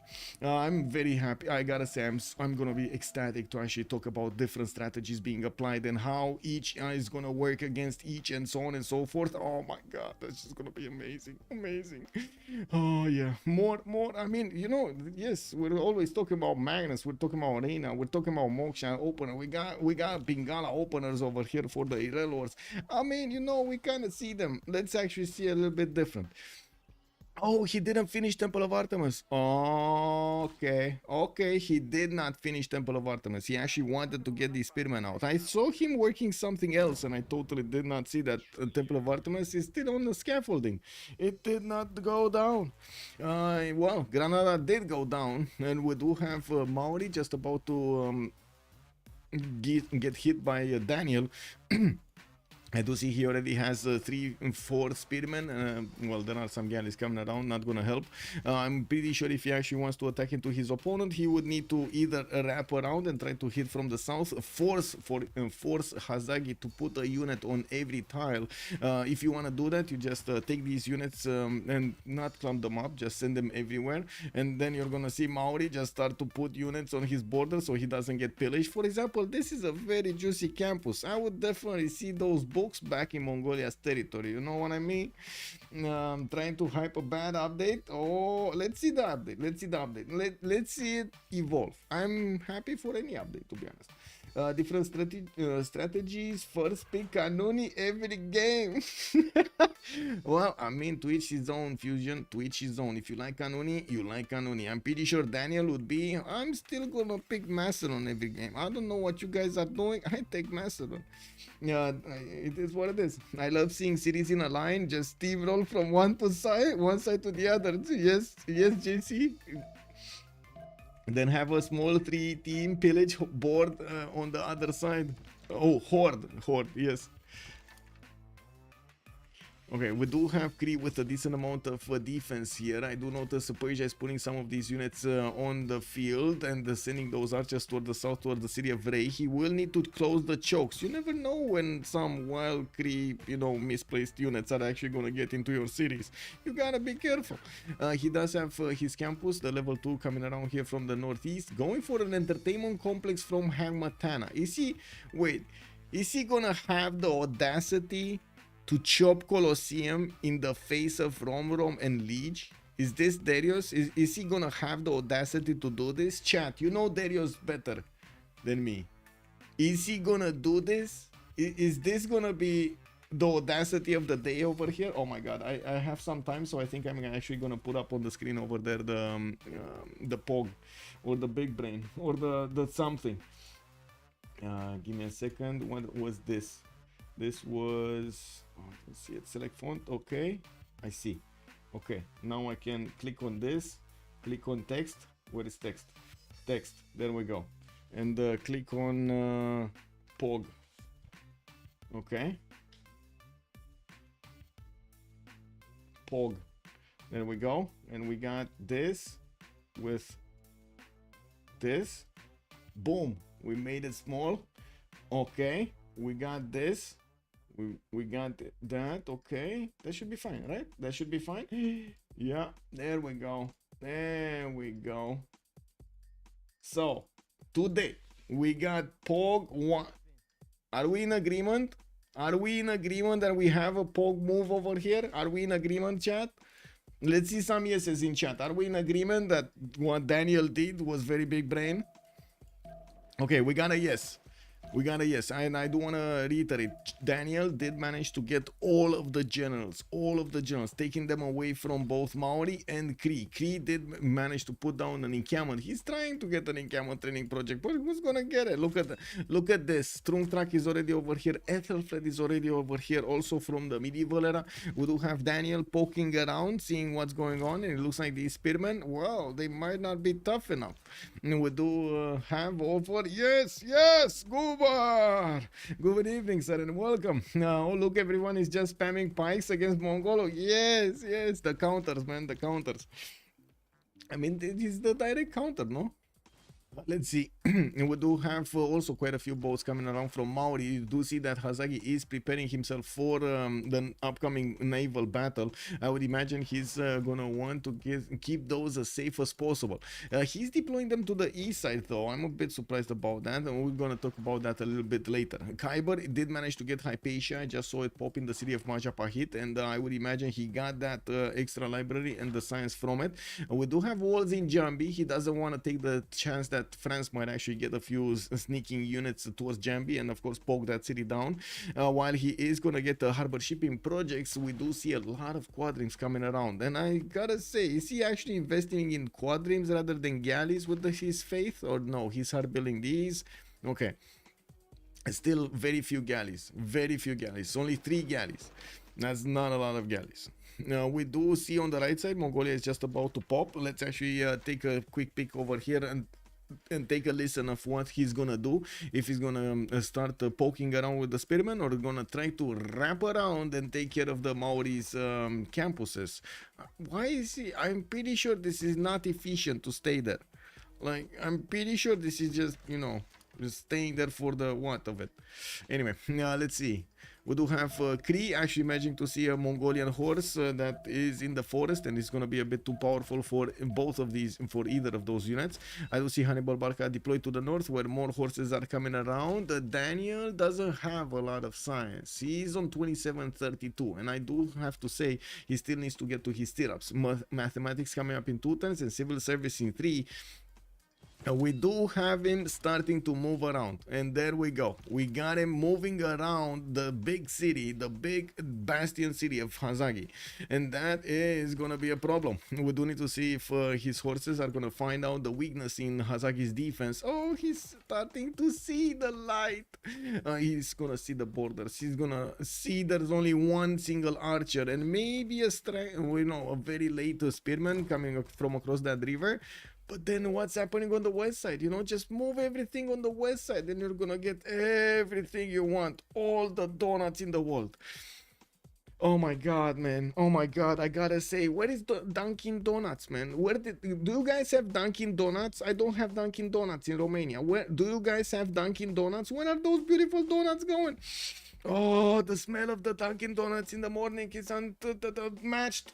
It's not to lose a city into Blackwind Spy, course of timing, while fight naval warfare. Fufi is making a comment over there about the North Victor city of Jambi, soon to be Victor city of Jambi. I do see that's where he's getting his ancient walls. Yes, I agree. That's any unit that's coming from the north. I'm pretty sure from France is going to be a danger to Jambi. Well, unless he does have something to defend himself there, and that's what the walls are for. We do need to see if Mongolia, the last second of the turn is just going to do the switcheroo. He's gonna move between the mountains. Krispy Kreme are the best. Oh my god, look at the Dunkin' Donut guy, man. He actually has Dunkin' Donuts. Oh, we don't have Dunkin' Donuts. Oh my god, man. I can get a Dunkin' delivered to my house in 20 minutes. Are you kidding me? Alcohol parrot. Oh my god.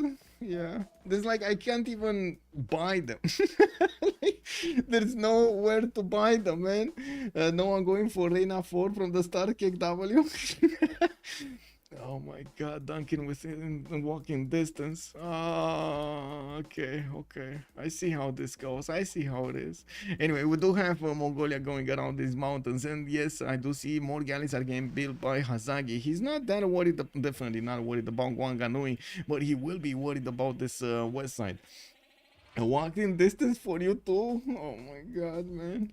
Okay, like the only thing I get to walking distance is like how to say pastries. I believe it's called pastries, but not donuts. They don't have donuts. They have like other stuff. I'm not sure even how to call them in English. There's some stuff with like cheese, and then you have some stuff with like croissants basically, but they're not like the croissants from France. They're a little bit different, a little bit more how to say. Different, let's say different. I have no idea exactly why they are different. Burek over donuts, I don't know about that. I don't know about that. I don't know about that. I need to try Burek. I know donuts. I can definitely guarantee for Dunkin' Donuts. I don't know about Burek. Danish pastries are great. I live in Chicago, so everything is 5 minutes walk. Oh, I see. You got the advantage, bro. You got the advantage. What is a Burek? What is a Burek? I see chat is agreeing that a burek is better. What is a burek? Oh, I see a burek. I know what a burek is. It's not better than a... How can you say this is better than a Dunkin' Donut? This is not true. That is so not true. Now we do have in Camel Training Projects a second one from Cree, and I do notice, well, in this general screen, looks like he will get that general finally, but for what units? At the moment he doesn't actually have units to work that general. Kiber is going to be 2 turns cartography, Hazaggi just at the same time. I do see he did, he's going to go for mercenaries. No, he did discover mercenaries. I'm pretty sure he would have had the boost, and looking at this, I do see he doesn't have the -50 card. What? Oh, land units. Wait, he didn't, nobody gave him the bonus, and he doesn't have actually 8 land units. He just got 1, 2, and that's it. Anyway, well, we do need to see if Kiber is going to manage to get his admiral. I do see just Artemisia got recruited, and I do notice the next one, Genghis, is well, craved by Maori, craved by Persia, craved by Indonesia. There's a lot of competition on that. A lot of competition on that one single admiral. Let's see over here. Okay, so the horses of Mongolia are making their way towards Maori. It looks like Maori might actually lose an archer here soon. No, he's not gonna lose it. He can't cross the river. That's why Kupe. No. Oh, Daniel just saw it. He saw the campus. All of the books, man. All of the books. The beautiful books of Maori are actually going to be transferred to the Mongolian nation. Well, are they actually going to learn Maori talk now? They're actually going to learn Maori talk, Kupe talk? I think they're going to learn Kupe talk. Now we do need to see also how quickly if Daniel is going to manage to get his stirrups with his horses getting attacked from the north. It looks like Lege is trying to punch through. I'm pretty sure we're going to see some experience being acquired by these Mongolian units, and they should get the promotions quite nicely. We do have him, well, still needing to pick something up. I'm pretty sure he did get, yeah, he did manage to finish apprenticeship, because we do have him with the extra point on the mines. Sending a few horses to the east side. Did actually send, we didn't see this one. Do you see this horse? This is actually a scouting horse over here to the right side of Cree, where we do have Warlord's Throne finishing up next turn. And I do notice he's again forcing Lege to actually get these units out from as many cities as possible, just as he's forcing Maori to do just the same thing, right? Look at the spamming out of all of these spearmen. These are not only gonna actually be a bit of a problem for the goal turn later on if he doesn't have the -1. Oh, he does have Warlord's Throne, right? So it's fine. These are cheap. In the pikemen, that's gonna be a problem when they're gonna get to a pikeman. Why is Cree Plaza so late? You did a lot of other stuff, I guess. Flying Conquad, good evening, sir. That is why, in my opinion, a fairer comparison with donuts than Borek. Wait, what did you compare it? Kupe has no books? Well, no, but he does have the campus. What do you mean? You thought MD Chops. Good evening, sir. I was more referring to what you would have, like, usually in a campus, like books and stuff on shelves, not really having books in the game. Just a bit of a disclaimer there. Mongolia is seriously just messing up opponents' spacing. Yeah, that's his job, right? That's his job. Mind you, I'm counting donuts as a dessert cake. I have one at breakfast on holiday, but it's no regular item for me before lunchtime. Oh, I can understand why. Yeah. Well, we do have Mongolia actually getting the spot next to Engarawahia. There is a spearman coming out from there, and I do see the spearmen really don't have enough strength to attack into these horses. I do have to question, is Hazaggi gonna upgrade the caravel just for the sake of upgrading a caravel? He does have 300, right? He doesn't have mercenaries yet. This is gonna be an issue. That is a lot of gold, and that is gold they cannot really afford right now. They're barely making enough gold to upgrade a single caravel per turn. Yeah, he did upgrade the caravel. There we go. So basically, Mongolia over here forced the early upgrade of a single caravel. That caravel upgrade came at the cost of two discounted ones. That is a major change, because I do see on the other side we do have a bit better goal per turn from team 250, and it does seem like at the moment Indonesia did manage to get a powerful fleet out. The problem is those Jongs are gonna be extremely good, and I would imagine Maori would have needed to upgrade a lot of units to actually I would say balance out the damage of those Jongs. It might go totally different now. We do have Persia getting his pyramids in 3 turns. In the production screen, I do notice Romrom does have 120 production, a little bit higher than Darius's 95. Well, what am I talking about? That's a lot higher. We do have campuses in Mashhad with a Gafron Plaza with Ancestral Hall put down there. And of course, he did manage to get 2, 4, 6, 8 cities. Did also start to recruit some of his scientists, and of course, getting builders with feudalism so he can improve all of this territory quickly. And we do have him also choosing to go for city parks while Liang is moving around, puddle jumping from a city to another. He's gonna need to get the builders there to start improving those tiles. Lege is not letting this go. He's actually going against Mongolia, poking the lands of Choir to see if anything is actually gonna stick there. Now we do have Daniel also moving around. Looks like he's just grabbing the Cree spearmen and dragging them to the east side of the map here. Now looking at the war, it looks like Daniel is taking a few shots on his horses. He's gonna get a promotion, so he should be fine. Well, soon, I hope. We do have another horse move. Oh my god, he's gonna get into the trader line, boys. He's gonna get into the trader line. Oh no, it's fine, it's fine. Come on. Like, is this gonna be the trader line pillage, the triple trader line pillage, or is this gonna be just campus pillage? He's gonna take the book, isn't he? Yeah, he's gonna throw the book at Hazaggi. He's just gonna grab it from that campus tile, and he's just gonna be like, take this. Pew. Yeah.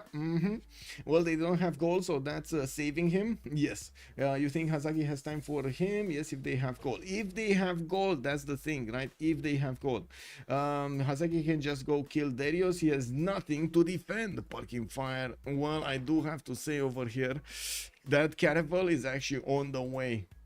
It is on the way to Persia, and it might actually take some cities here. Wait, it's actually parking fine, not parking fire. I'm sorry. We do have a Stonehenge here in 5 turns coming off from Palembang, Quadrim from Jambi, and yes, I do notice Indonesia keeps on building up these galleys and Quadrim so he can get a bigger fleet out. Military engineering in 2 turns. We do have the bottom for the Jongs. They will need a lot of niter for them, and I do see them across the board 0, 0, 0, 0, 0. So there will still be a bit more time needed for Kiber to actually get that going. With 7 turns to go until the next World Congress, I'm pretty sure we're gonna have these civilizations trying to go for a golden age and or dark age, depending on what they do need in the next era. I would imagine over here Maori would definitely want the extra +5 card, but at the same time the science. I count 7. Wait, Kiber playing FFA, don't bother him. 2, 4, 6 cities over here for Kiber. Well, Darius is gonna get his 7th one soon. 2, 4, 6, yeah, 7th one soon. And looking at all of the caravel, I should say, the one caravel coming towards the city of Gordian, he's just 2, 3 turns of attacking into that city center, and or even taking some of the traders, because yes, Persia does have them on the coast. They're going towards the south. They're actually, whoa, okay.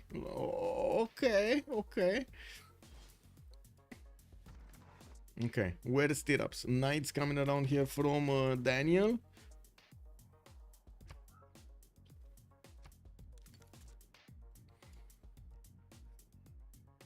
Pretty low for what should have been a caravel rush. Yes. Very few caravels. Very few galleys. I mean, 1, 2, 3, 4, 5, 6, 7, 8, 9. but a lot of quadrims. And of course I do see the scouts. The scouts are very important in this combination of units, because the Indonesian Jong does get an extra +5 from having that scout linked to the Jong. You do need any unit actually just to link it over there. Any unit that can be linked, it will give the extra +5. And of course, it's very important to actually benefit from that bonus. You also do see that both Indonesia and Maori stayed on 4 cities. They just didn't have enough time. And it does seem like Mongolia, well, did want to grab the traders, but it's just like me with Dunkin' Donuts. He's not getting in there. Yeah, we do have another trader from Tehonyanga Noya Kupe. Hazaggi is all internals here, and I do notice he does benefit from 78 points of production. On the side of Daniel, you will only see him on a 61. He does have 4 cities, and he started poking around here. Cree, we do have knights, stronger units coming in from his cities soon, and of course I do see a few builders. Builder army is actually coming out from his city, so he can keep up with the chops and the improvements of his cities. We do have Daniel also on the east side, managing to go through the initial line of defense of Cree, which I'm pretty sure is gonna get beefed up next turn. And where gold? Wait, so Cree is gonna spend gold to upgrade his... he needs to spend gold to upgrade his spearmen, no? Into anti-cav units. And then we need more gold here for Maori. Because Maori's caravel might actually be a source of gold of itself. This caravel might just pay for itself, to be honest. With so many trade routes on the seas, that might just pay for itself. We do have walls coming out here from Hamatana and Gordian. It looks like Darius is aware this might happen. We do have a boat from Maori also next to the Persian galley of Anashan, where there are the ancient walls coming up next turn. The harbor is not finished yet, so he can't pillage it, and of course he can damage the city if he wants to. I'm pretty sure Persia, wow, with a arena coming out in 5 turns, he was thinking of getting a Colosseum over here, and this is something that chat didn't respond to. I was asking chat, is this gonna be Darius with the audacity of getting a Colosseum chopped in front of his 2 opponents? Is this what's happening? But he's letting Darius get when Darius was trying to get Colo. Yeah, I mean, yeah, he's trying to get. Yeah, I don't know. It's the thing is, I do have to agree that Colosseum almost every time is an extremely good bonus to have. Like, those amenities are gonna keep you up with all of your empire, keep your bonuses up all across the board actually, like production, food, everything. Then you'd have the extra culture. It's a pretty massive investment, but it does pay out. The thing is, in this particular situation, was that the bonus that he needed for the time that he needed to get it? That's basically the question here. We do have hanging gardens in Pasagarde, already finished. Darius is having an army of builders of his own. He did finish the pyramids in Gordian and still doesn't have a caravel. Now I do notice also Darius going for currency in 1 turn and theology in 1.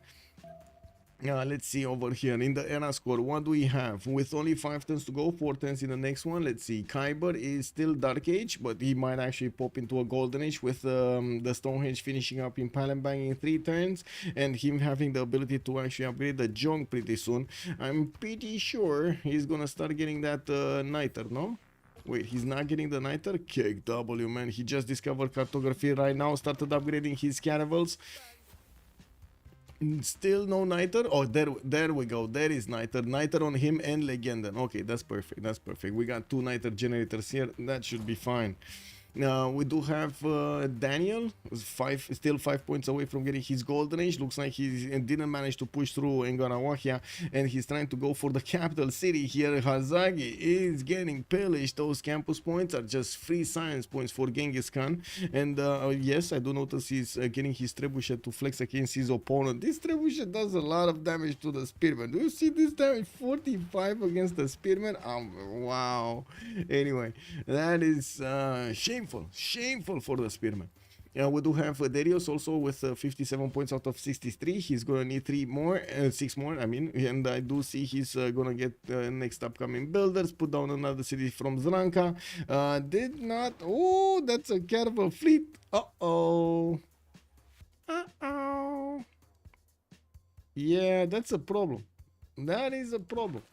that the caravel fleet is a very big problem. We do have Rajendra Kola, the next one, and I would imagine already we did have Indonesia managing to get another one. Let's take a look at the gold. So we got two of these caravels upgraded to the west. Oh, he upgraded everything to the right side, and he will go for Darius, which Darius is still actually struggling to make sandcastles.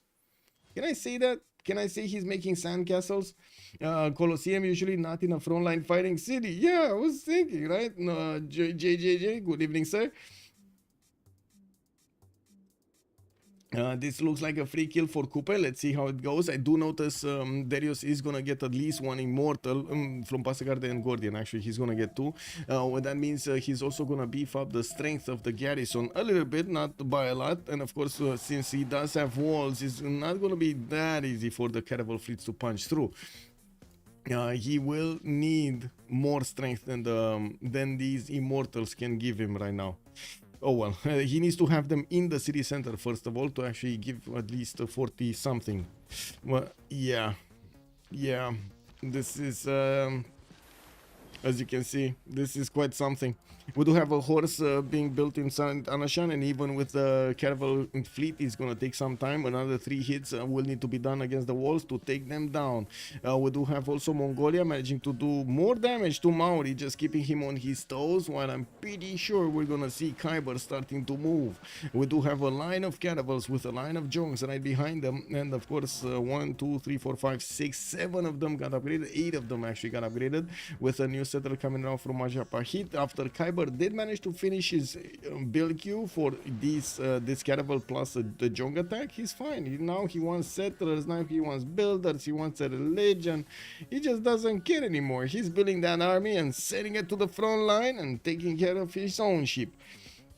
Darius can't even finish the arena before yeah, I mean, yeah.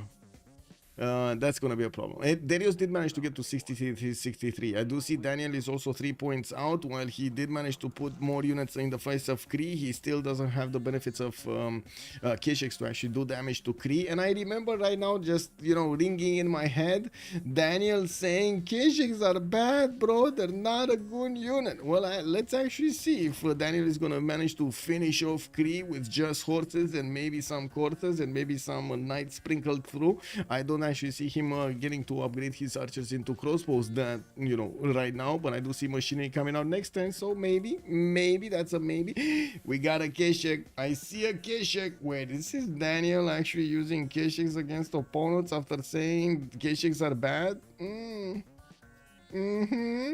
Drama. Relax, Darius is, what is that? Fufi? All granaries built? Yeah, all granaries built. I see. So this is how reverse psychology. You see weak cities, no problem. You can take them. I build only granaries. Those would be extremely good. Kishik is food to get era score. Alpha Somets, good evening, sir, and welcome. That good? Okay, it is good. Yes, it is good. I call for Danielson for building Kishik as Daniel. Oh man, is he gonna get it before the next era? Because it's 51, 54. Yes, he will. Okay, next era it's in 2 turns, so it's fine. Yeah, we do need to see what's going on here. Hazaggi actually sending a caravel. Oh my god, can you imagine the pep talk that this caravel needed to actually send it on the front line? Okay, big question, chat. Do you think anybody told these guys on the caravel that they're going against a massive fleet? Do you think anybody got the message here, or they were just, hey, you know, we got a vacation going on now, we got a boat, special boat, you're not gonna see a boat like this anymore, right? This is gonna be amazing. You're gonna actually just roam the seas next to the coast, you're gonna stop where you want, you're gonna skinny dip whatever you want to do over there, just keep going west, okay? Just keep going that way. That caravel is a sentry, okay? Some of you, but it is a sacrifice. Imagine that, man. Imagine that. Archers up to expose instead of hard build.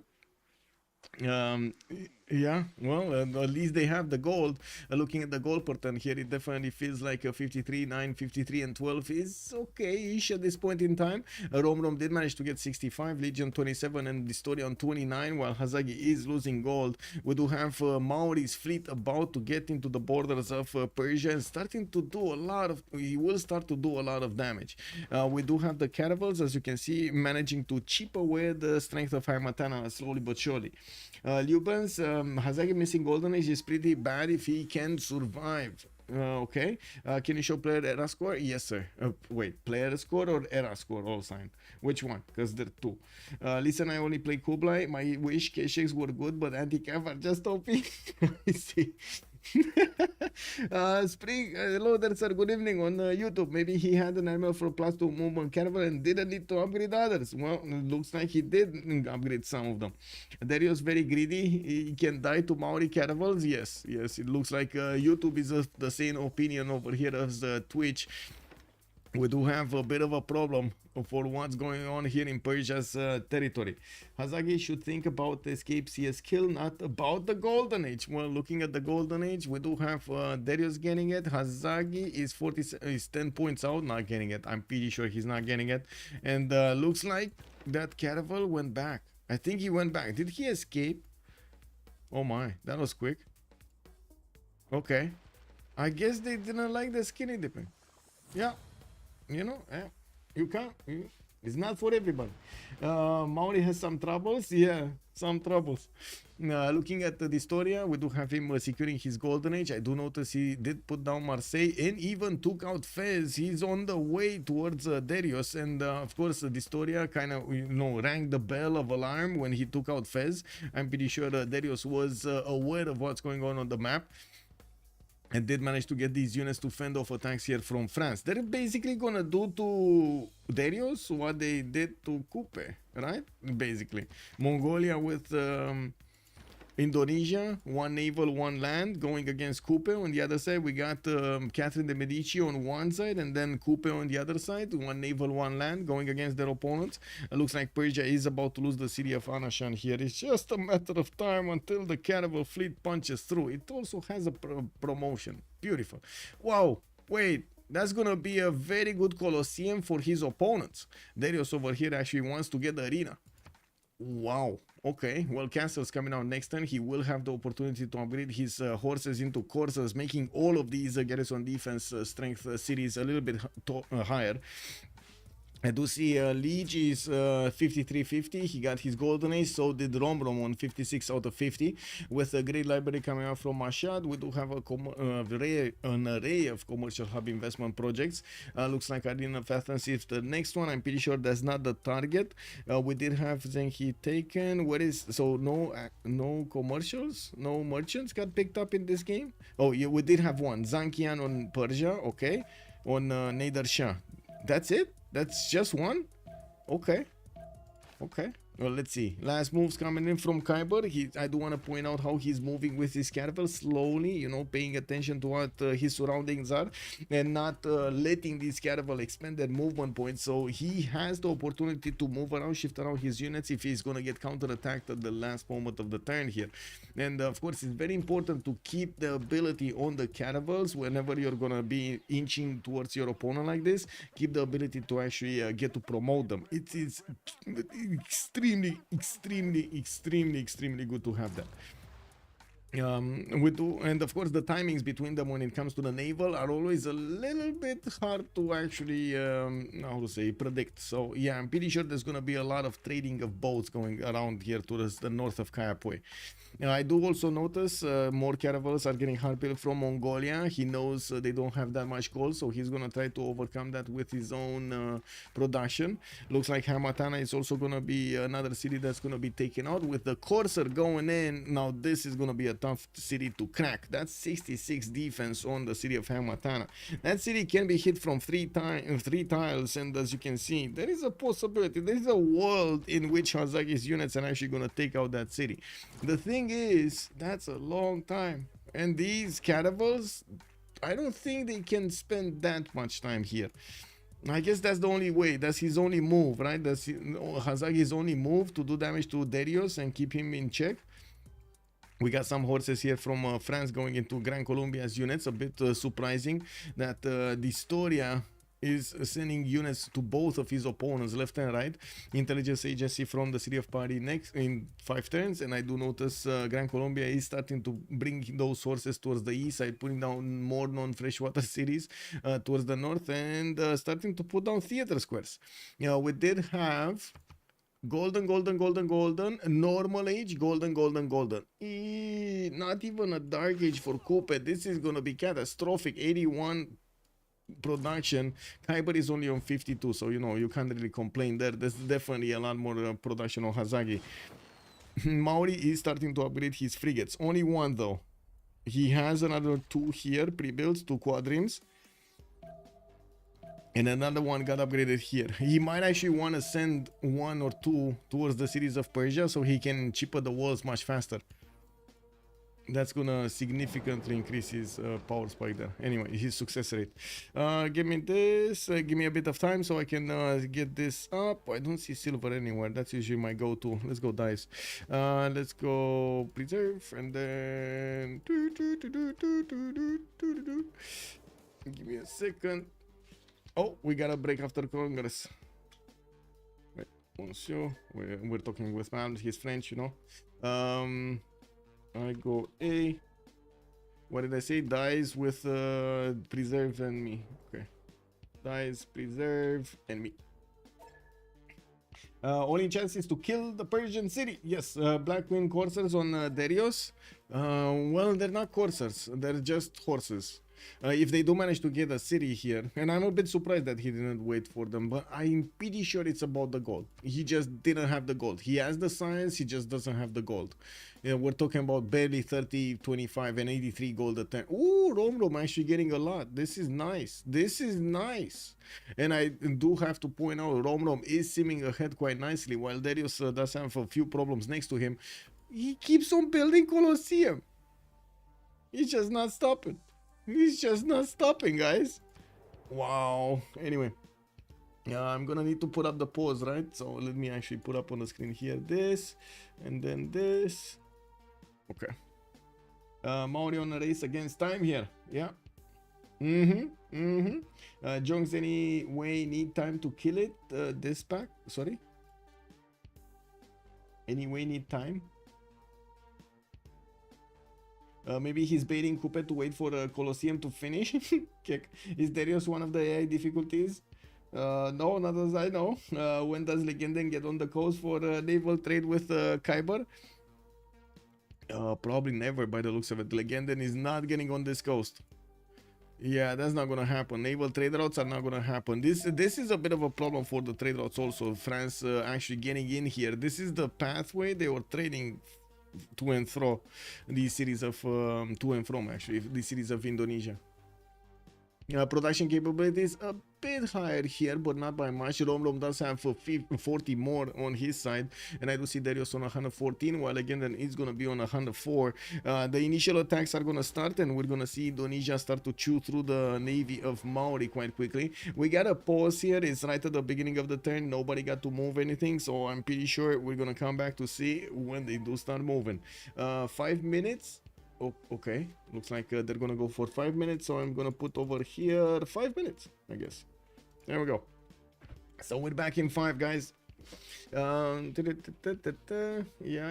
did see this. Okay, we got this going.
And I gotta say, my cat is extremely happy seeing a lot of insects going around. Oh my god, she's ecstatic. She's like moving, running everywhere, and jumping and so on. Unbelievable. And I'm getting worried, you know, like I still need to get those metal rods out of whatever they are, out of her leg. Unbelievable, man. She can't stay still. Can't stay still. Unbelievable. Imagine in other games you can't vote up in Congress as a spectator. Just bowling once you get spectator. Civ6 is far ahead. Yes, it is. If Kupe dies, they are in trouble. Yes. Kupe needs to upgrade few pikemen and get through Mongol with a gold buy. Yeah, but that gold is not really here.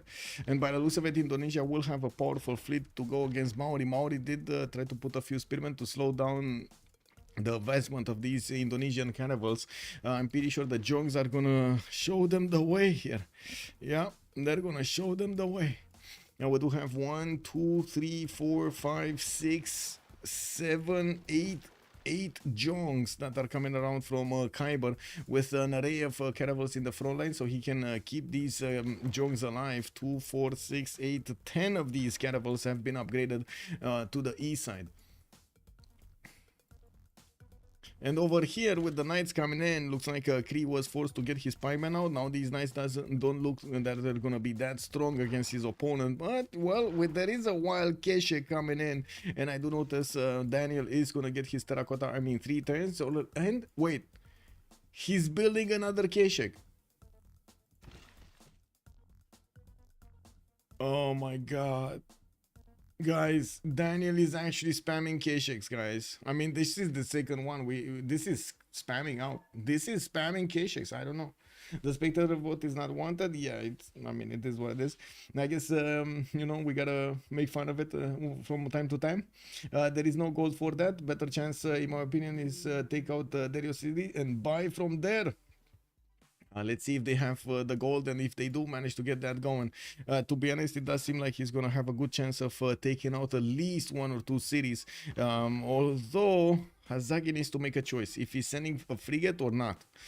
He kind of needs all hands on deck right now on the west side. He kind of needs everything here on the west side. Okay, yeah, no problem. Yeah. Yeah. Battle cruiser did tag. It was a troll message. Yeah.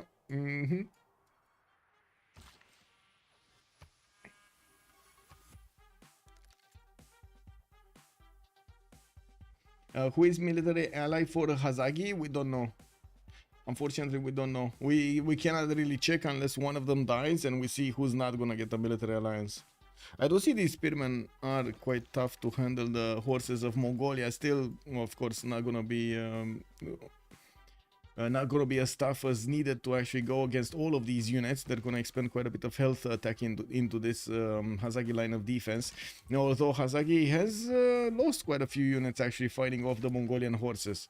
Now, we do have on the right side intelligence agency also coming out in 2 turns for Mongolia. He does have Governor Victor established there. We do have Victor established in Pihtokahana Piwin, while I do see Cree is not going to get a spy. So there is a possibility that Mongolia will get printing and a level 2 spy against his opponent quite quickly, and that would spell the doom of the Cree nation here. Even with a pikeman with enough K-Shakes with plus with all of the plus intel, he's gonna just go through so quickly.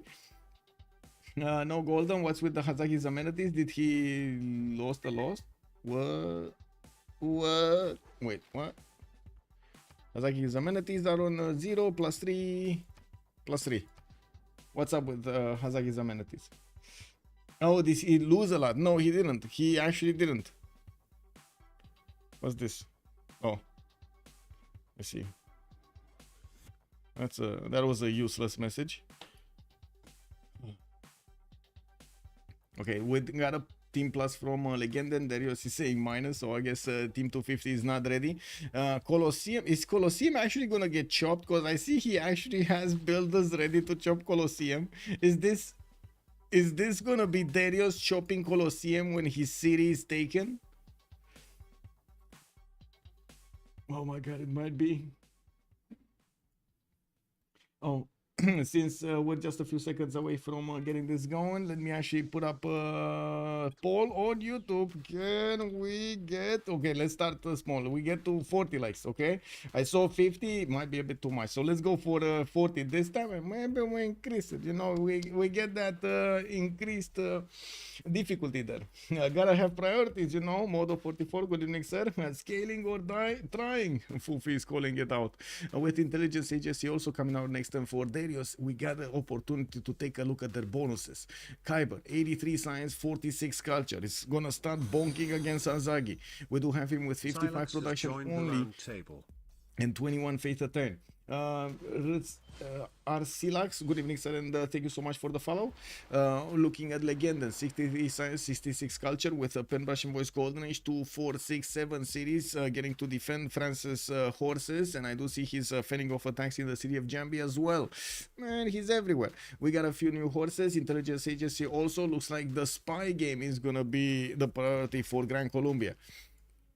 We do have Daniel, 42 science, 28 culture. Trumps of war this time, he's not gonna care about doing cities, he's just gonna get units out with a terracotta army that is gonna give him an extra promotion on all of his units, including his spy. He's gonna be very happy. In 2 turns, he's gonna get a free spy with a level 1 promotion from Governor Victor III, and then in 2 turns after that, he's just gonna get a level 2 spy. That means in possibly 7 turns, we might see an insane amount of intel on Mongolia, like plus 18.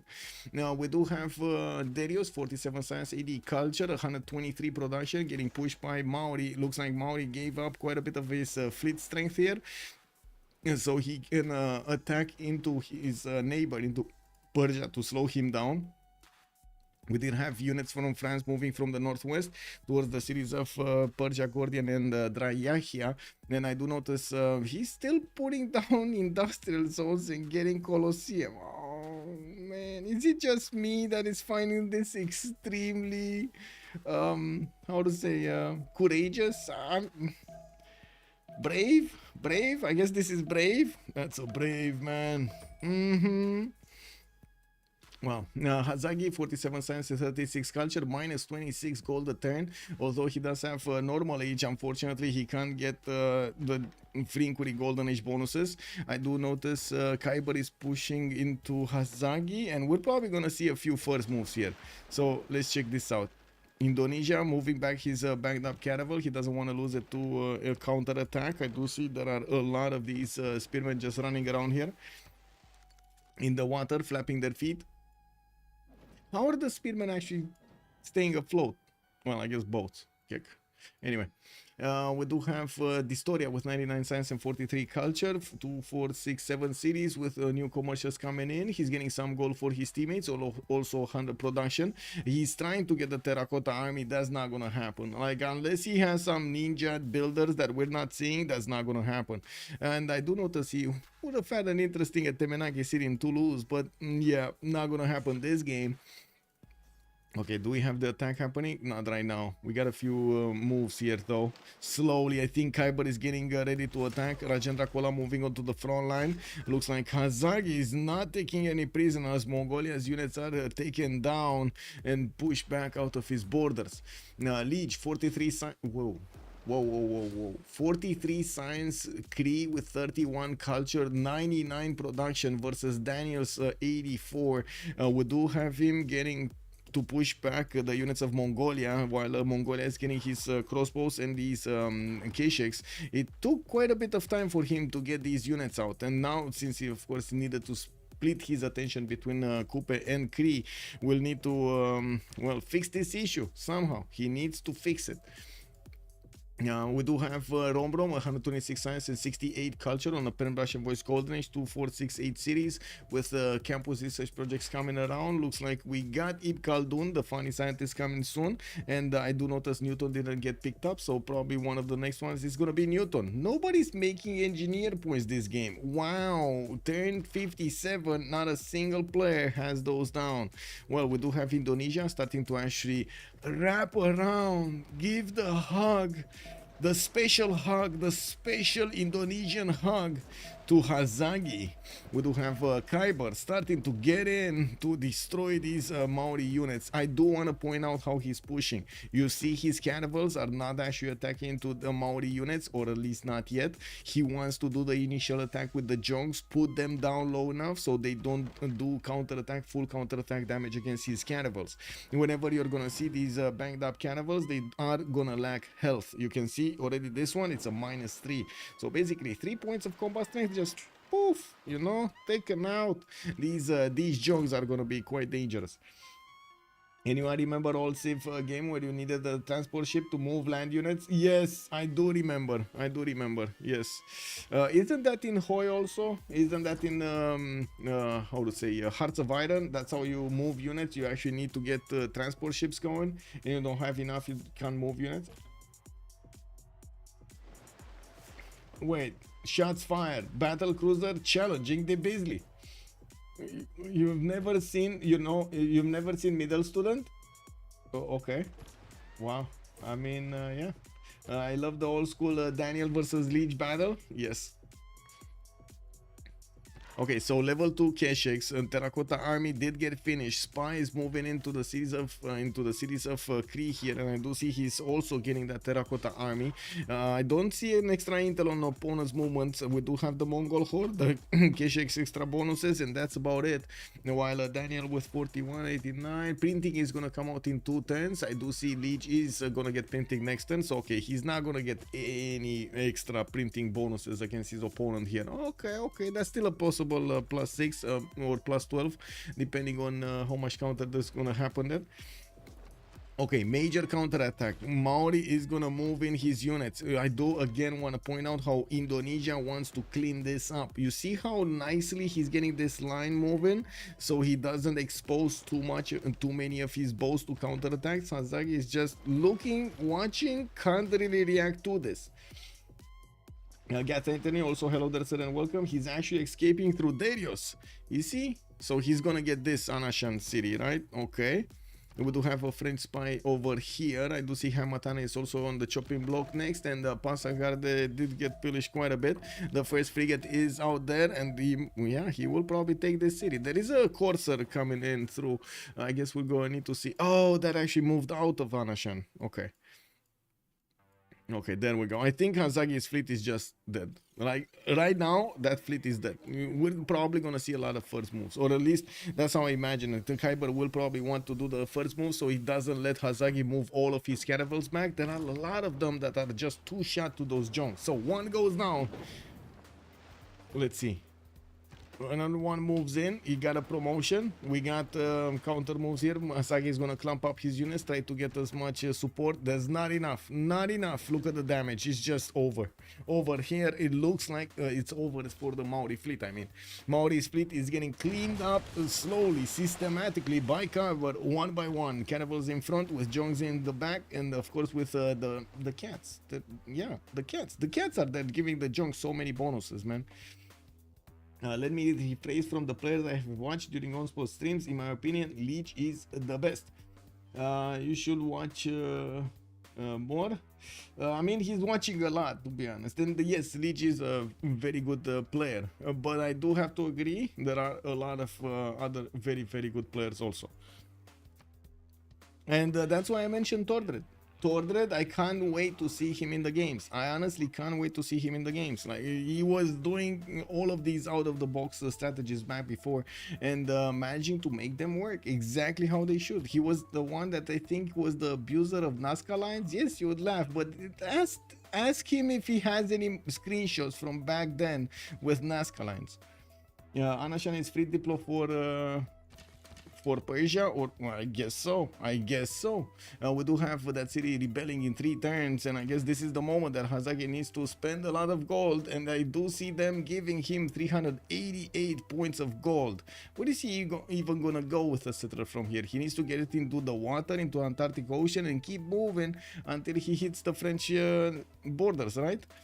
And all this time, while Indonesia is cleaning up everything, he does have an admiral here deployed towards the north of the Antarctic Ocean. So that's going to scout out the settler. Is he going to have enough time to redeploy these caravels? We'll see. And right now he's just playing cleanup, and I do see Hazaggi's units are not having not even close to enough strength to withstand this attack, with the multiple Jongs starting to move through, and without the attacks of the caravels to dwindle their health down, it does seem like the Indonesian Navy is gonna be successful. We do need to also take a look how Gran Colombia is going to deal with the threat of France. France does have the opportunity to get Guard Imperials a little bit later, and this is going to cause quite a bit of a problem for Legenden to defend against. Okay, first moves, no. 1, 2, 3, 4, 5, 6, 7, 8, 9 more caravels are remaining, and I'm pretty sure another 3 are going to go down this turn, if not more. With Anashan still not getting the trade, still not getting that. Wait, he does have the gold, but he's still not spending the gold. Okay, well, we do have Mauri's Caravel that is so low HP, it will get the promotion. So unfortunately, Darius cannot actually do damage and take it down. He did manage to defend the city of Trachea from those French horses from the north, and by the looks of it, he's getting a few trebuchets to help him defend. Darius 227 here has been, to be honest, kind of stopped from simming. We do have Cree managing to push through Daniel's defense with a few more Kesheks coming in. It looks like he's going to need at least 4 or 5 to take out a single pikeman, and by the looks of it, he has so many pikemen coming around. And well, we do need to see if Mongolia is going to manage to get quickly some new units out with new knights coming in. I gotta say, these are not really perfect units to go against pikemen. Actually, not at all. They are kind of, you know, there is a direct counter from the pikemen against heavy cav units and light cav units. But so is, you know, Mongolia wanting to get those cav units because he has the Mongol horde bonus, and you know, horses, ordus, more movement bonus and everything. So much stuff. Who got Colosseum? Here, it was built by Persia. Romrom got it. Romrom actually did manage to get it. 103 culture, 119 science, 188 points of production. I do have to point out, we kind of thought this would be an easy game for Team 250. Should I say it? Should I actually say it? Because I feel like I'm gonna have a riot over here on stream.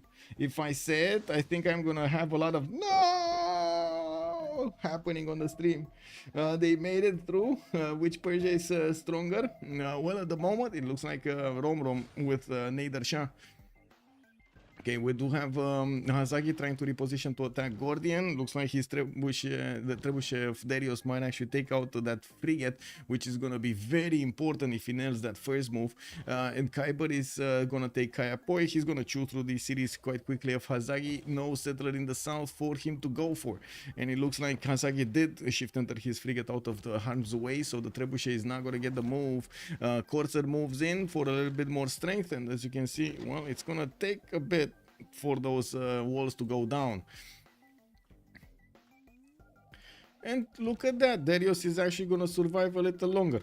We do have Daniel also managing to get a few more units, and slowly chewing through this amount of Cree units on the right side. I do notice we do have Cree also sending a few units towards Persia, towards the west side. I'm certain that Persia sees this with his vision. Looking at his vision, yes, he does. He is aware about the pikemen and the archers right on his borders here in Ahtakakup. While I do notice a statue of Zeus has been built up on Lege, that will give him extra production towards pikemen, which again is very valuable. In the World Congress that we didn't actually talk about, the incense grants no amenities, city centers, no buildings, so no walls, and we do have Gitarja getting the 2 diplo points. No more walls, so basically no walls for Mauri. Wait, who voted for what here? Indonesia voted for no walls. Okay, so yeah, they wanted to deny the opportunity of Hazaggi to build the walls and manage to slow down this takeover even by a little bit. Okay, so settler has been bought in this city. I do notice he did buy a pikeman also. Persia is gonna go and pillage his own former campus from the city of Anashan, and I'm certain Hazaggi is gonna want to go on the seas. Alright, he doesn't really have anywhere else to go other than the seas on the west side. Now we do have also a decent amount of trebuchets now arriving. These will actually do damage against caravels. Not a lot, but they do damage, concentrated damage. We do have a few more Indonesian caravels moving out of his cities and a few more junks. Intelligence agency finishing up next turn in Palembang. We did have a religion, Islam, Zen meditation, and eternal preachers for Indonesia here. While I do notice these K-Shakes are doing damage to the pikemen, I'm actually quite curious if Lege is going to manage to upgrade it or promote it or not. There are enough K-Shakes here that will take down that pikeman if he doesn't get a promotion on it. If he does, well,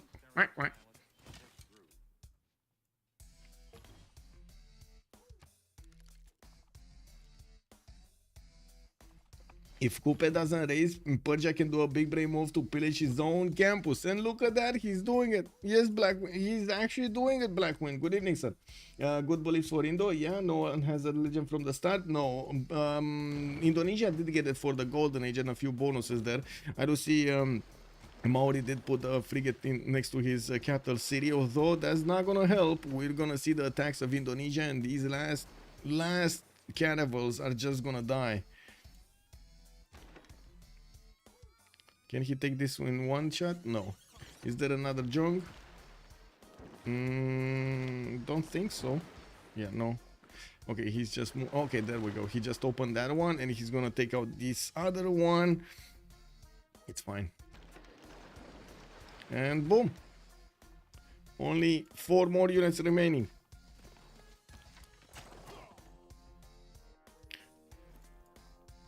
Okay, how fast is this settler? Where is this? Oh, wait, what? Hazaggi, where are you going? He's actually moving northeast. Where is he going? United Primer. Banker. Forgot to resub. Hey, boss, almost you. Thank you so much for the resub. 14 months. Woo, woo. Thank you, sir. Hazaggi for the win. Man, I mean, if we thought Persia on the front line is brave to get the Colosseum, I think there's just as much braveness in this settler to go through the cities of Persia to get to Cree. I don't know about this, man. Someone did bet 100,000 points on Team 2. I told you from the beginning. I saw that 155,000 points. That must have been something that. Now, what did we have? Wait. No way does that work? All signed? I don't know, man. We gotta see. Is this gonna work or not? We don't know yet. Let's see in the prediction. What do you guys get? Ulyss, 82,000 points. Team 250, almost 300,000 points. Oh my God, it's 1 to 29. Anyway, we got a trebuchet coming out from Ray, and I do notice at the moment Darius doesn't have units to fend off attacks. I'm pretty sure he's aware of this settler moving towards the north, so he's gonna try to cut him off somewhere, right? Where is he? He's probably gonna just put units in the city of Ray and hope that Lege is not gonna have a strong enough army on the west side. Well, Lege has his own problems with K-Shakes actually starting to come out in waves over here, and we do have Daniel managing to do quite a bit of damage. Takeshi_Lev_ retained his knighthood for 22 months. Takeshi Hi everyone. Go Ulyss. Good evening, sir. Bonsoir, monsieur. Bienvenue. Thank you so much for the 22 months. Thank you, sir. I also get Anthony. Darius's nickname is The Blunder. Whoa. Well, I do see crossbows coming in. This is gonna be a strong unit to attack into that pikeman, and of course he does have the corsair in the south to eat it up. We do have trebuchets from the north also with a bit of strength, range strength, and by the looks of it, with a trebuchet on each tile on the coast, almost each tile on the coast, he's gonna not allow the Maori units to just do whatever they want here. You know, we do have also the capital city of Maori taken out. Mengarawahia is also gonna be taken out. Hazaggi over here is slowly being torn apart. We still have a few units from Daniel being sent towards the west side, and of course the majority of his army is being sent towards Cree, keeping Cree as much in check as possible. Legenden on the west side is gonna need to pull off something. And I do have to say that France over here did manage to get the 2 siege towers, and by the looks of it, he's starting to build up swordsmen. Oh, I know what's coming. Do you know what's coming? We got military science in 4 turns from dISTORIA. And the big question is, do they have the gold? No.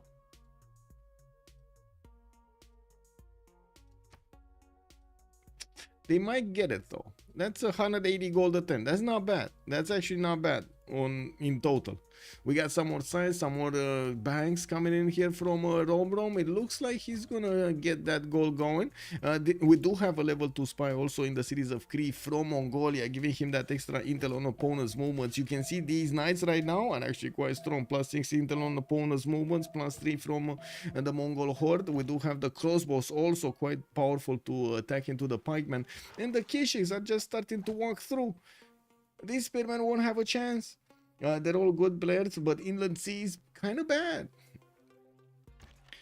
Well, to be honest, it is kind of like, how to say, it's kind of an RNG type of a map, this one. Okay, we do have Darius just body blocking with trebuchets his opponent, and by the looks of it, Hazaggi is gonna need to keep on moving onto that mine. We do have Darius with trebuchets able to do some damage, and I do see he did bring quite a few immortals. It looks like, yeah, he's bringing a Corsair in the front line, and well, still did not manage to actually keep away that pikeman. I do have to point out, it's not like Cree and Zulu Maori can actually switch their units, right? They actually need to make space for another, and this is gonna be interesting how they're gonna try to make space for another. Yapped by Michael Chat. This is new. Wait. What's happening? See my new. That means I am good at evaluating games and betting on who wins. Get in and you. Woo, yeah, let's get it. What's with all of the repeated messages from multiple chatters? What's going on? We got spammed. Where did you see the spam? Oh, I see. What's with all of the... I see everybody doing the copy pasta. Man, this is like lambada, you know? Like our parents were actually going, you know, to have fun doing the lambada, the cha-cha, the Latino stuff over there, and you know, la cucaracha. We're spamming chat in Twitch. Copy pasta. The mention of pasta, time for a snack. Oh man, I do have to say, today when I was eating that pizza, I was thinking, what if I had a pasta here, like a lot of spaghetti, maybe.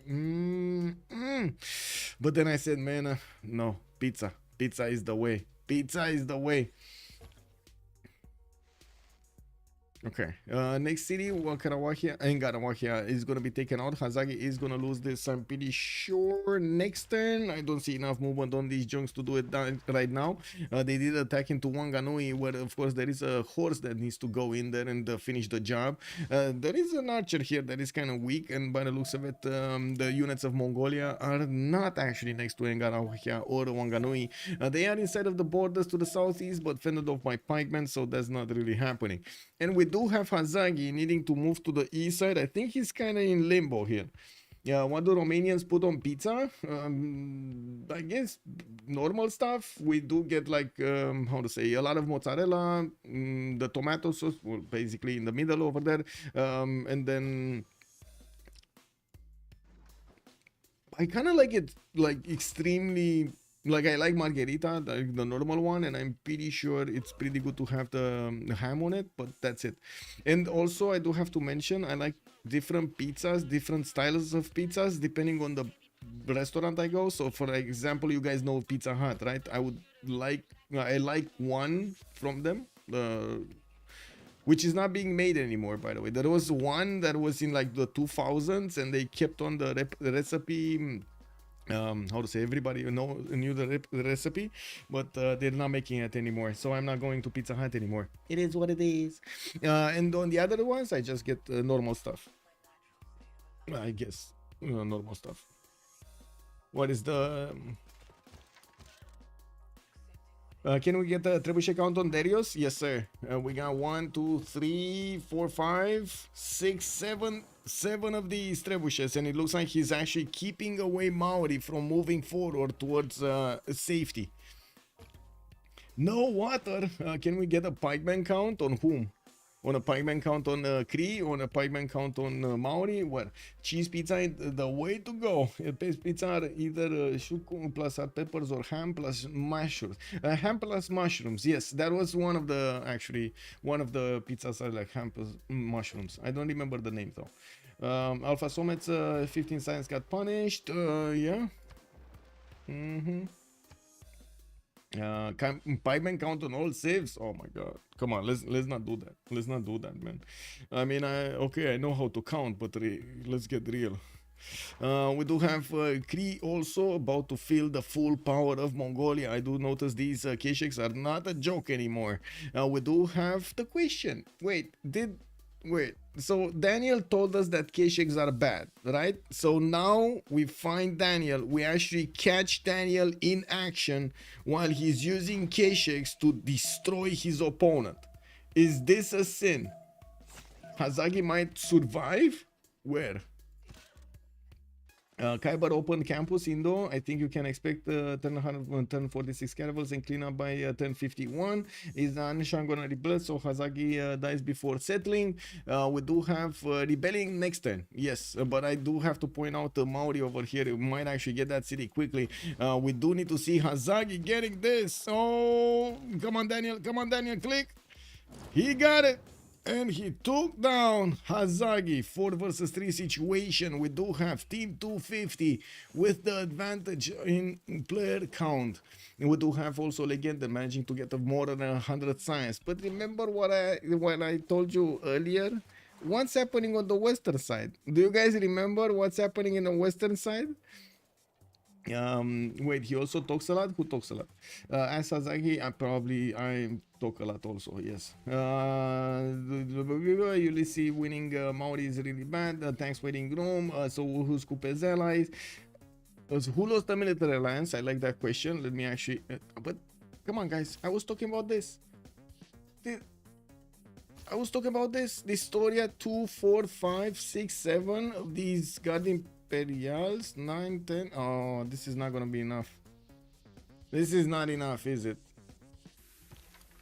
I guess Gran Colombia is gonna get to his Llaneros, and that's not enough. They're also gonna take quite a bit of time to go here. Oh,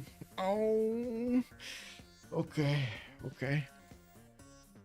Okay, so Mongolia did get another city to the west side. We do have Indonesian Navy to the rescue towards the northeast. I don't know what they're rescuing, but they will try.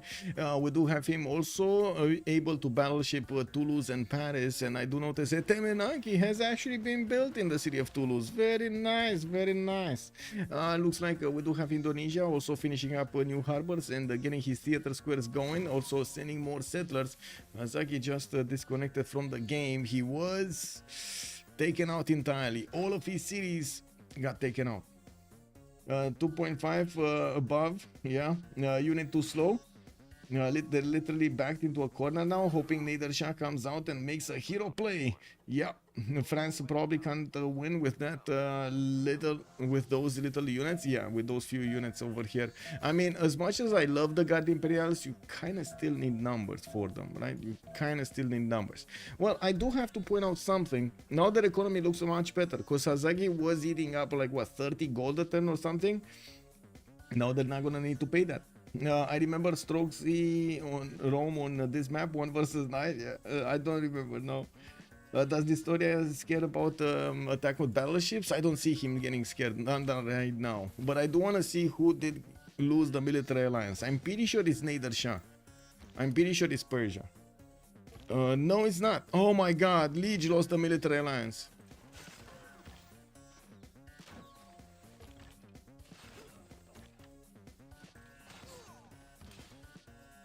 Wait, did he? Come on, I can't. He's moving too quick. Yes, Lege lost the military alliance. Oh, I think Lege just died. That was an unfortunate twist of events. Yeah. I cannot stress enough. And you can see the reaction in chat over here already on Twitch and YouTube. Like, not having a military alliance is basically a death sentence in these kind of games. I do have to point out, usually these players, especially when you're talking about like quarterfinals, semifinals and so on, these guys are used to min-max that combat strength to the blood, like literally to every 1 point. If they can actually work with half points, they're gonna work with half points to get those going. And yes, that's why they're managing to successfully push. That's why they manage to successfully defend if needed, or buy time as much as they can. Right now, with Mongolia having this much of an advantage on Cree, I'm not seeing how this is gonna go differently than Cree losing his cities. Like at this point, there are so many units from Mongolia getting promotions, managing to choose through the units of Cree so quickly. It's unbelievable. Yeah, it's happening. This is happening. The cities are gonna fall. Cities are gonna fall one by one over here, and of course the production is quite nice on Mongolia to get the units out. We did have wait a second, Wolostron also built on Cree, so yeah, at least he's getting that, and he does have pikemen coming around very quickly. The problem is now with the loss of a military alliance, with the extra intel on opponents movements, with the Mongol horde and so on, these pikemen are fodder. Look at this 58, like these Keyshakes are just as strong as the pikemen. Wow. Romrom not big enough. Well, I mean, he does have 200 science and 124 culture. I don't know what we can ask from him more, right? He did manage to get Galilei. Maybe he's gonna get Newton. No, Gran Colombia picked up Newton. He got Ibn Khaldun, and he has Colosseum, so he has those, at least those bonuses are gonna be amazing on him. Okay, how many units are we gonna see this turn? Here we got Hildegard starting to get going. France does have a level 2 spy, still did not upgrade his units, but he does have the upgrade button. We do have dISTORIA next turn getting military science. We do have also Gran Colombia starting to get a few coursers out, not a lot of them. I was expecting a lot more, so he can fend off a possible attack from France. It looks like at the moment it's not happening. Also, a lot of resources are being put into Mongolia over here to get this attack going. We do have Daniel still. Oh my god, look at this crossbow. Level 2 crossbow, one shots the pikeman. Almost one shots the pikeman. Wow. 100 Diplo favor easily acquired by liberating the city of Anashan.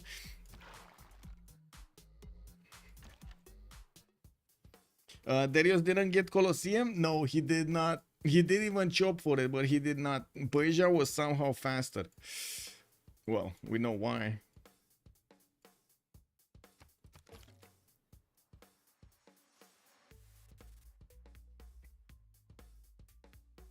Wait, did we get? We actually got to 40 likes on YouTube. Let's go, chat. Let's go. Well, let me see. Let me see. Can we get? Whoa, I'm clicking buttons, and I'm hoping to get this quickly. We got this. Thank you so much, by the way. Much appreciated, sirs. And I do hope you enjoy the content. Let me actually put it up. Can we get to 50? Can we get to 50? You know, just incrementally increasing this number. Let's see if we can get there. You know, starting to push a little bit and see how it is. Can we get that or can't we?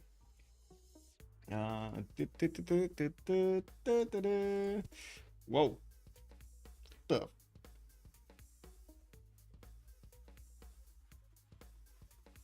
Do you see this?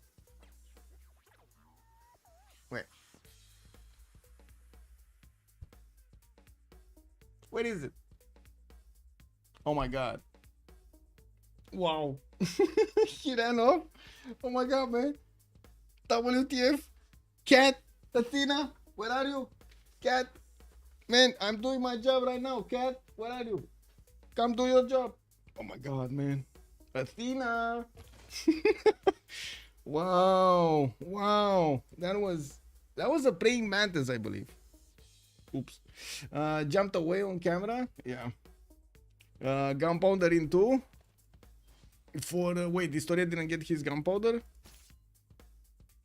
We do have him with the Guard Imperial, but these are like 275 each.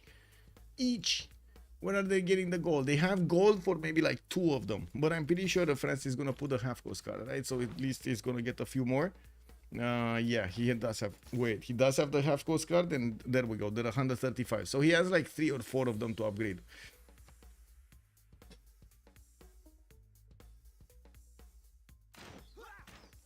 I need to nail this.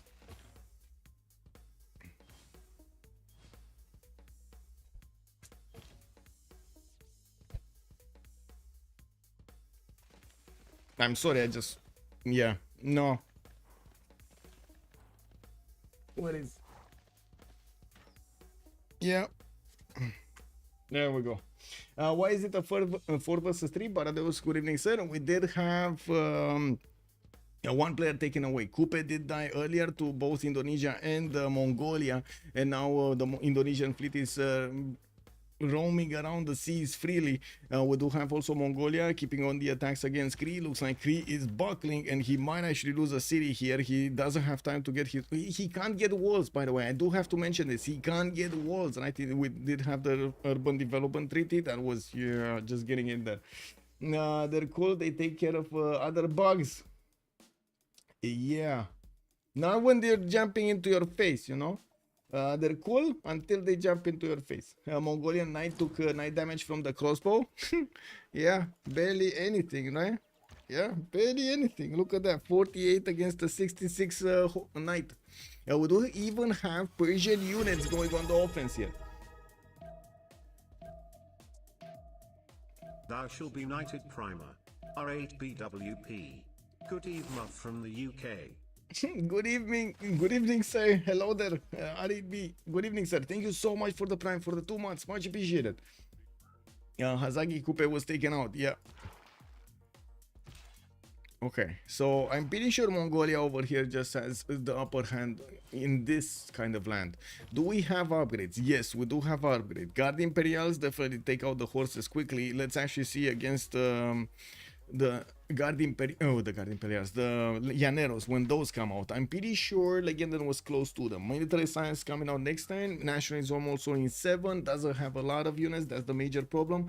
And if I remember correctly, well, he didn't have a lot of production back before, but now he does have 200. He also did start to put down quite a few of these haciendas, getting a bit of gold from these tiles. And I do notice him chopping coursers. I'm pretty sure he's aware that France has these units, mostly because of the garrison strength of the cities of France. Let's see over here what's happening, because Mongolia is gonna start his attack run soon. I do see him starting to move on to the right side, getting his Keshik some extra promotions and getting ready to bonk those Cree units, sending a few more courses from his cities and getting another spy from Karakorum. Persia is gonna manage to do some more damage from the west side. It looks like Darius is not letting go of this western side, and Lege is gonna be caught between 2 of his opponents.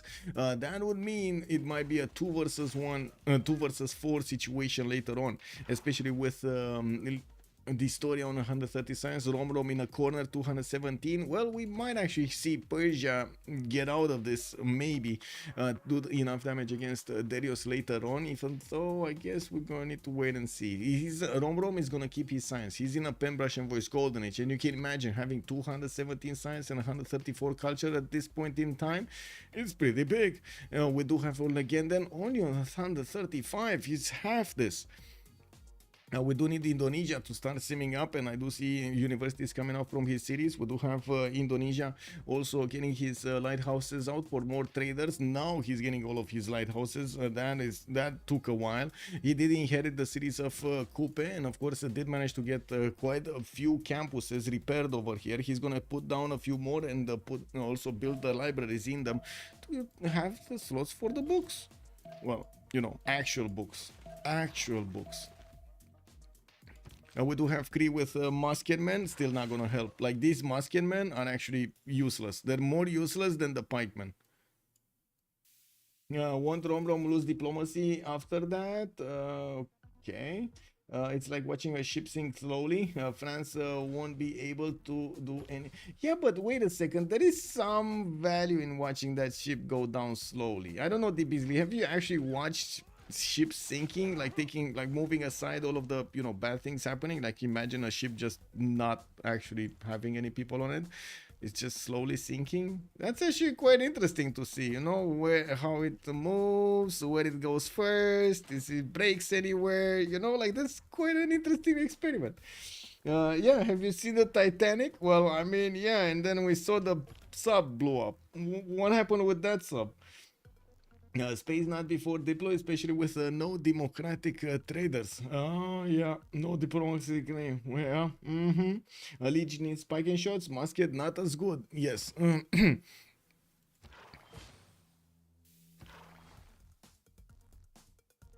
Which Titanic or which sub, Mad Beats? One Romrom will lose MD chops. I don't. Well, they will lose diplomacy. I don't know if they're gonna lose it quickly enough. Looking at the overall tab, we do have Kiber with only 4 out of 20, and of course, nobody actually did manage to get the upgrade, the great wonders for those points, for the diplo points. We do need to see how Daniel is going to manage to chew through the Cree units. We do have the French Guard Imperials covering the land towards Gran Colombia, and this is where the goal needs to go. I would imagine Gran Colombia here really needs to start upgrading his units.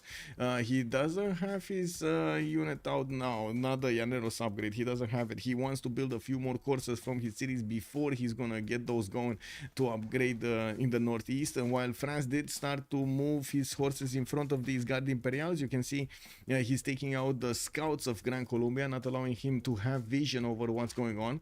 There are only 1, 2, 3, 4, 5, 6, 7 of these Guard Imperials on the way. It doesn't seem like it's going to be that much, to be honest. It doesn't, honestly, it doesn't seem like 80 strength Guard Imperials. The Llaneros should have this.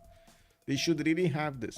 There's no general also either for dISTORIA. He's getting an encampment training project next turn, and by the looks of it, he's going to need a lot more. He's going to probably need another 3 projects if he wants to get this, or at least 2 projects if he wants to get this in good enough time. Okay, what's happening with these units? Can they counterattack? No, so the crossbow chest can just move forward, no problem. Okay. The break in the VHS copy is the same as the intermission they had in theaters. I bought a Titanic and it came on 2 VHS. Whoa, whoa, that's wait, I think I have that too, like the 2 VHS tapes. I think I have that too. Technically impressive, but a little too scattershot of a story to be entertaining. The Titanic is also something where it is not really watch seeing the whole. Okay, human being not displaying the power of Mother Nature. Yeah, I think so, Honey Dave. I think so.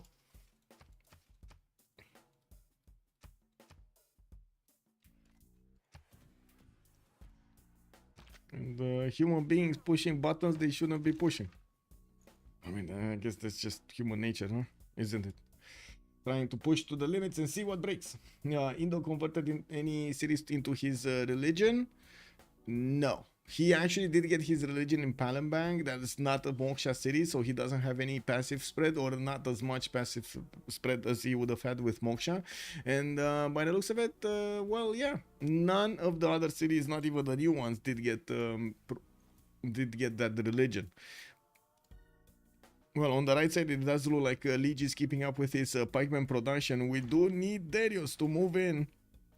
He's taking out the crossbow on the right side, and I would imagine he's actually going to want to move forward with these crossbows to keep on shooting down the Cree pikemen. Right now, what's stopping him is these forests with the hills. He can't reach the pikemen because he can't see them through the forest.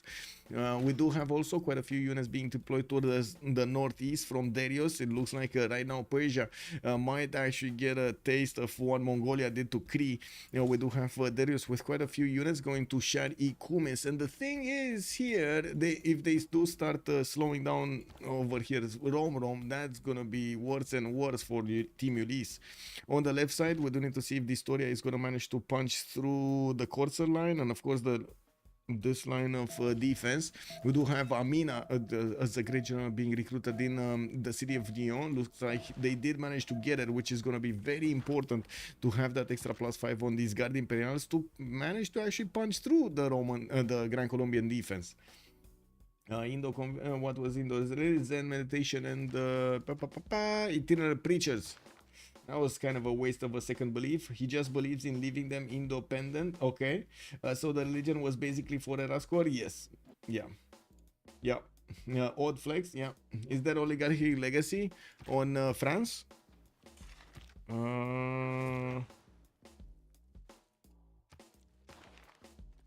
No. Yeah.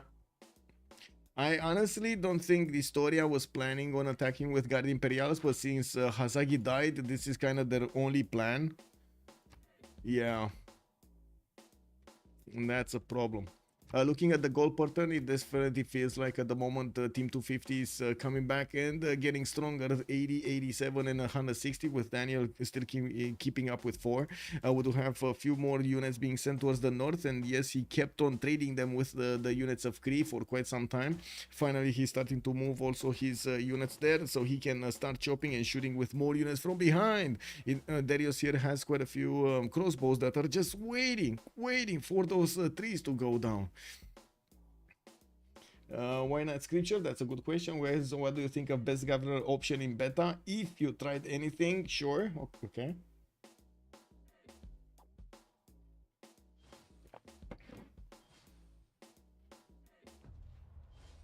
Did I actually take out that thing? Oh my god, it's still here.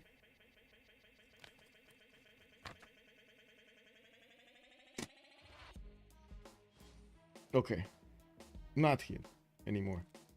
Bro, you had the chance. You had the chance. I'm so sorry. Gunpowder in 2? Yeah. Left for 30 minutes, creative. Welcome back, sir. Hazaggi got destroyed indeed. Those jongs of Indonesia were a bit too much to handle.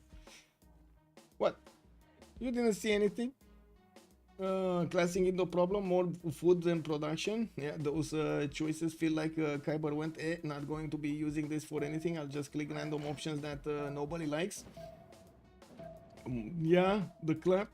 Oh man. It is what it is.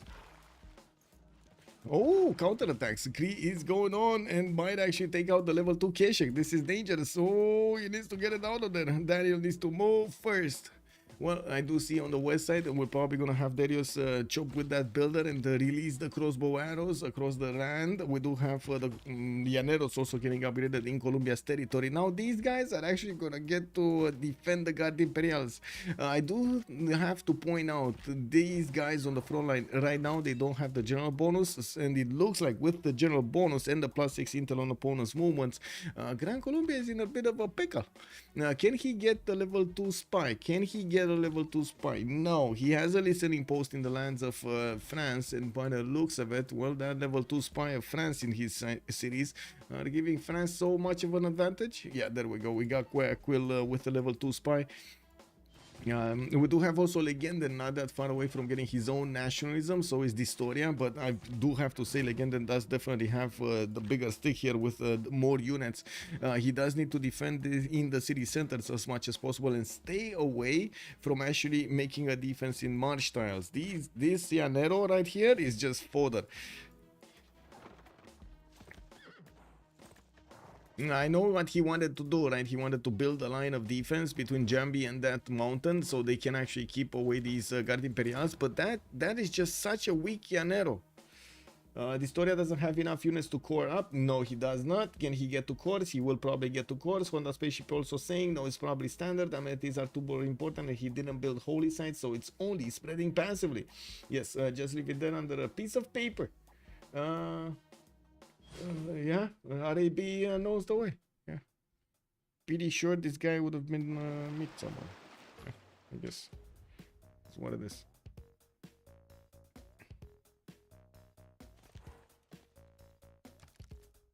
Yeah.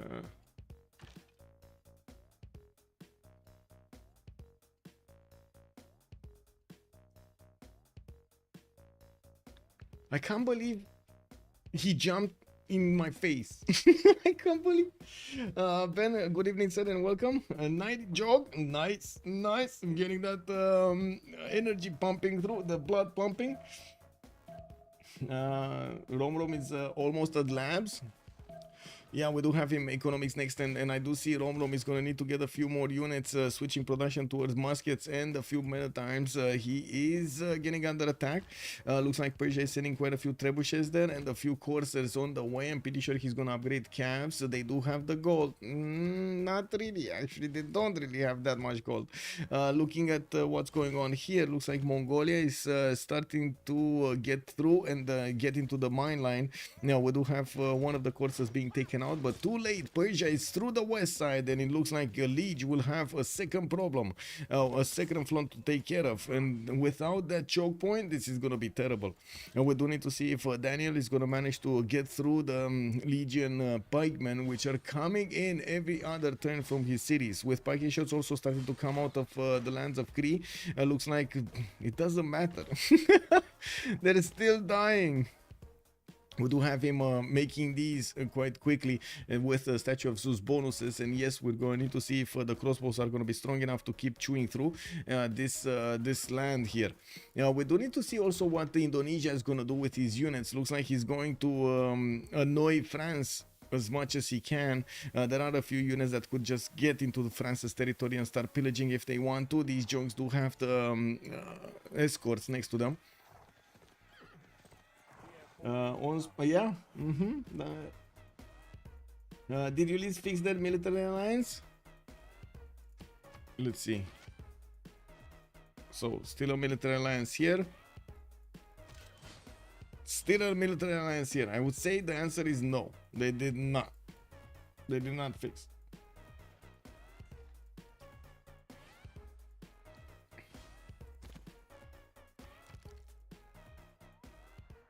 Who has the city-states? We got Geneva, Romrom, Kiber, Hattusa. So one science state for each. First got taken out early here.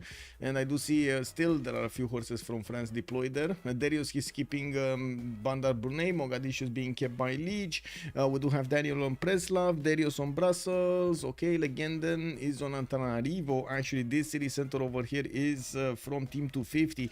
They did see the knights coming in. And as you see, there is a spy from Mongolia actually in the lands of Persia. He knows what kind of a defense he has. Right now, Romrom is going to get his ballistics next turn, and we'll get a few cuirassiers to do some damage, and I'm pretty sure he's going to fend off that attack. The fact that he's getting forced to upgrade, though, is still a problem. We do also have the next era, so let's actually go for this and go for again. We do what we did last time, and we're going to have a pause.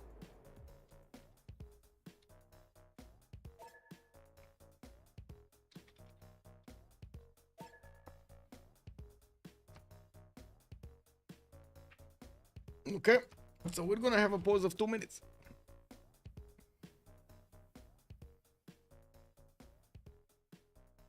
Hey, we got to 55 likes. We did it. Woo!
Well, spies coming out also from Persia, and it looks like we do have caps upgraded from Darius. That means he's gonna have the same strength units, or almost same strength, same tech units, I guess.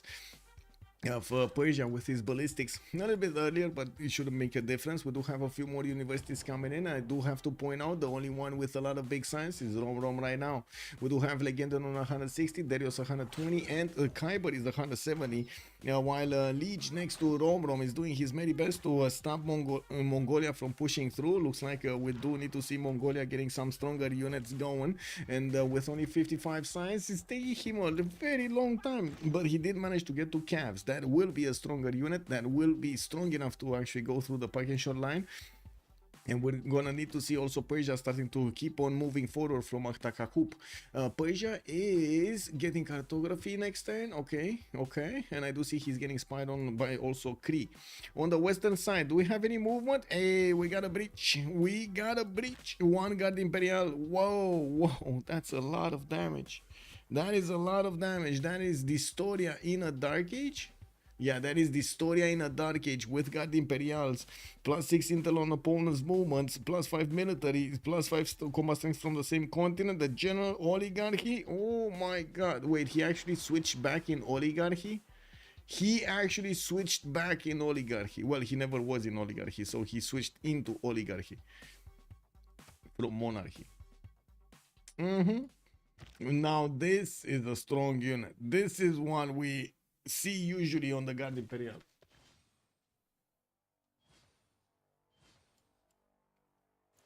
Oh, we got a few units also in the north here. It looks like dISTORIA is trying to send a few flanking units to try to wreak havoc in the capital cities of Gran, Colombia, in the core cities. Legenden shouldn't be far away from getting his nationalism. So next turn he's going to get to core up his units, and he definitely has enough of them to core up.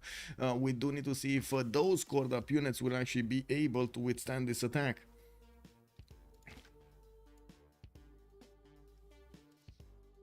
Game lives for community modes for a long time.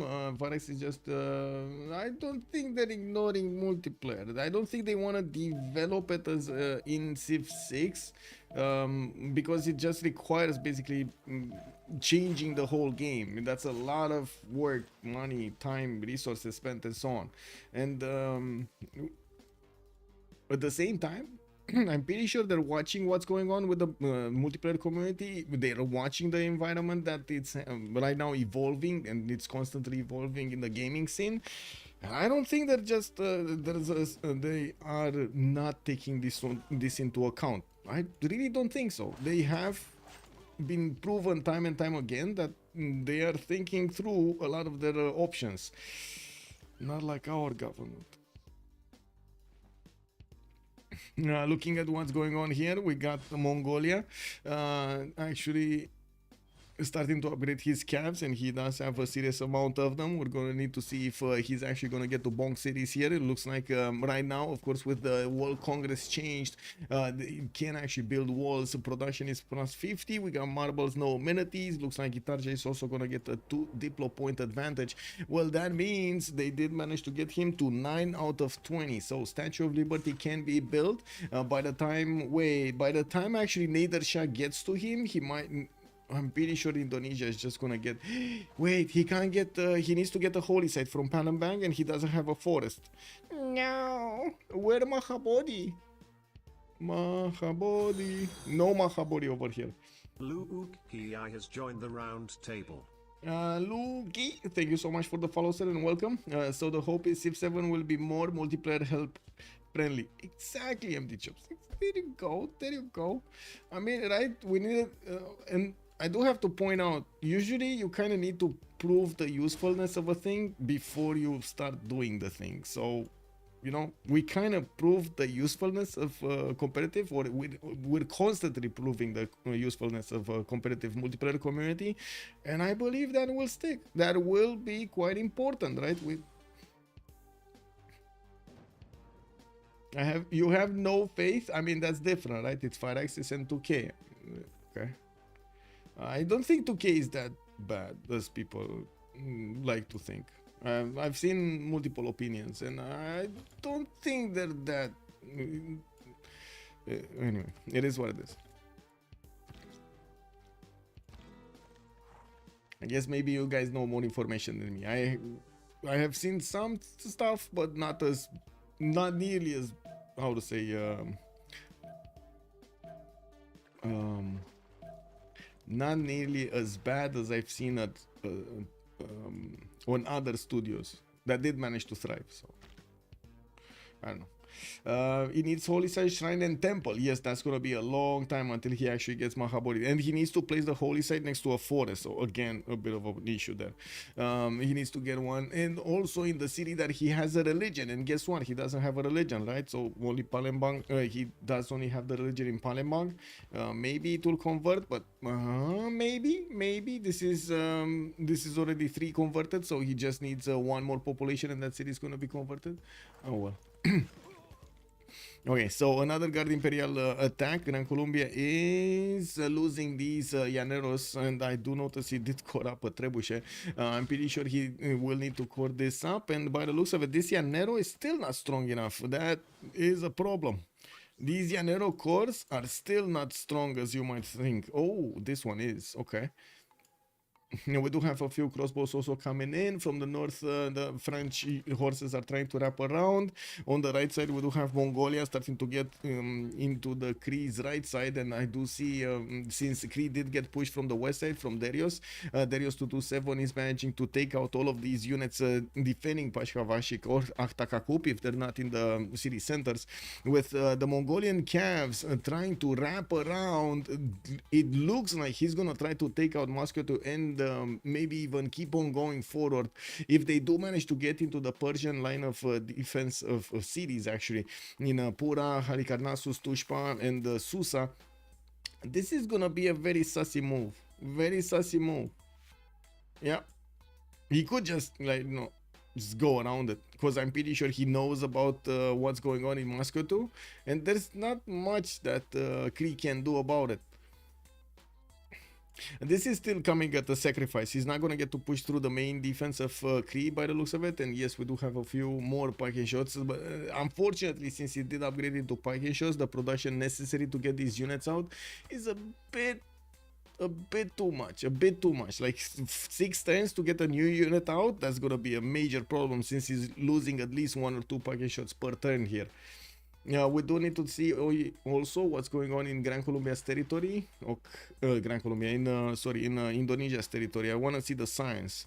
So yes, we do have campuses, and we do have industrial zone logistics projects, shipyards coming in, 230 production, still not nearly as close as Romrom's 357. We do have Legenden on 300, and Darius is 207 of his own.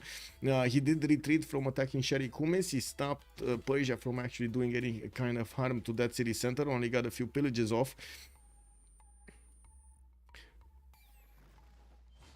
I'm very curious how far Daniel wants to go with these units.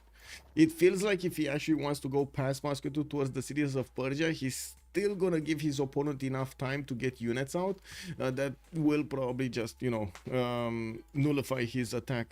So that might not be the best strategy here. Going against Moscow and taking it out also causes another issue. His level 2 spy is deployed in there, and he's going to need to move that guy first, so he keeps his +6 on his opponent. Otherwise, I'm pretty sure Cree is going to have the advantage on him of +3. Effective Spirit, also hello there, sir. That Cree forward settle was genius. Well, yeah, that moment in time, but I gotta say, he would have died if Mongolia wanted to attack into him. They just thought Kupe is the higher priority target, and that's what happened. Persia will attack with tanks soon because keep paying for games that are bad, because people keep, esports is worth more, and put out I'm not sure if I follow the question, the statement. Esports is worth more and put out the worst games? Because keeping, okay, okay.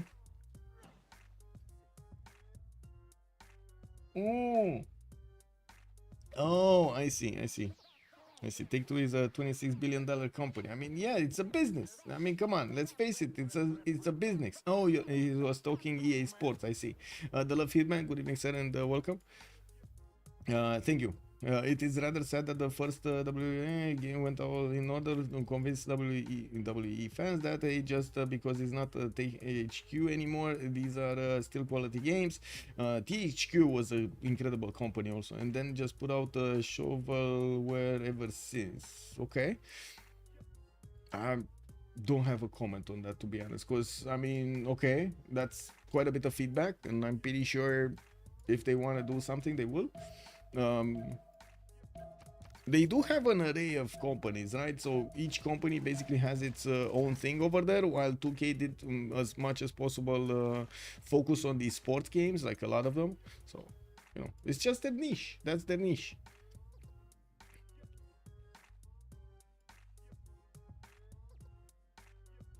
Okay, Guard Imperials, France is still not entering the borders of Colombia and breaking him down entirely. Looks like right now with the Llanero course, we do have a bit of a problem for France. I'm a bit surprised, very surprised actually. Legenden is coming out of his borders, moving forward, again putting his Llaneros in harm's way when it comes to the marsh tiles. France is gonna go back. Looks like Indonesia also gonna get a few privateers next to the city of Paris, and I do notice at the moment dISTORIA did put a few units to fend off attacks here on this coast. We do have the calves of Daniel actually getting to the southeast of Moscow, and I do see Persia is starting to get a few cuirassiers of his own towards the southeast there. Did they see Geneva?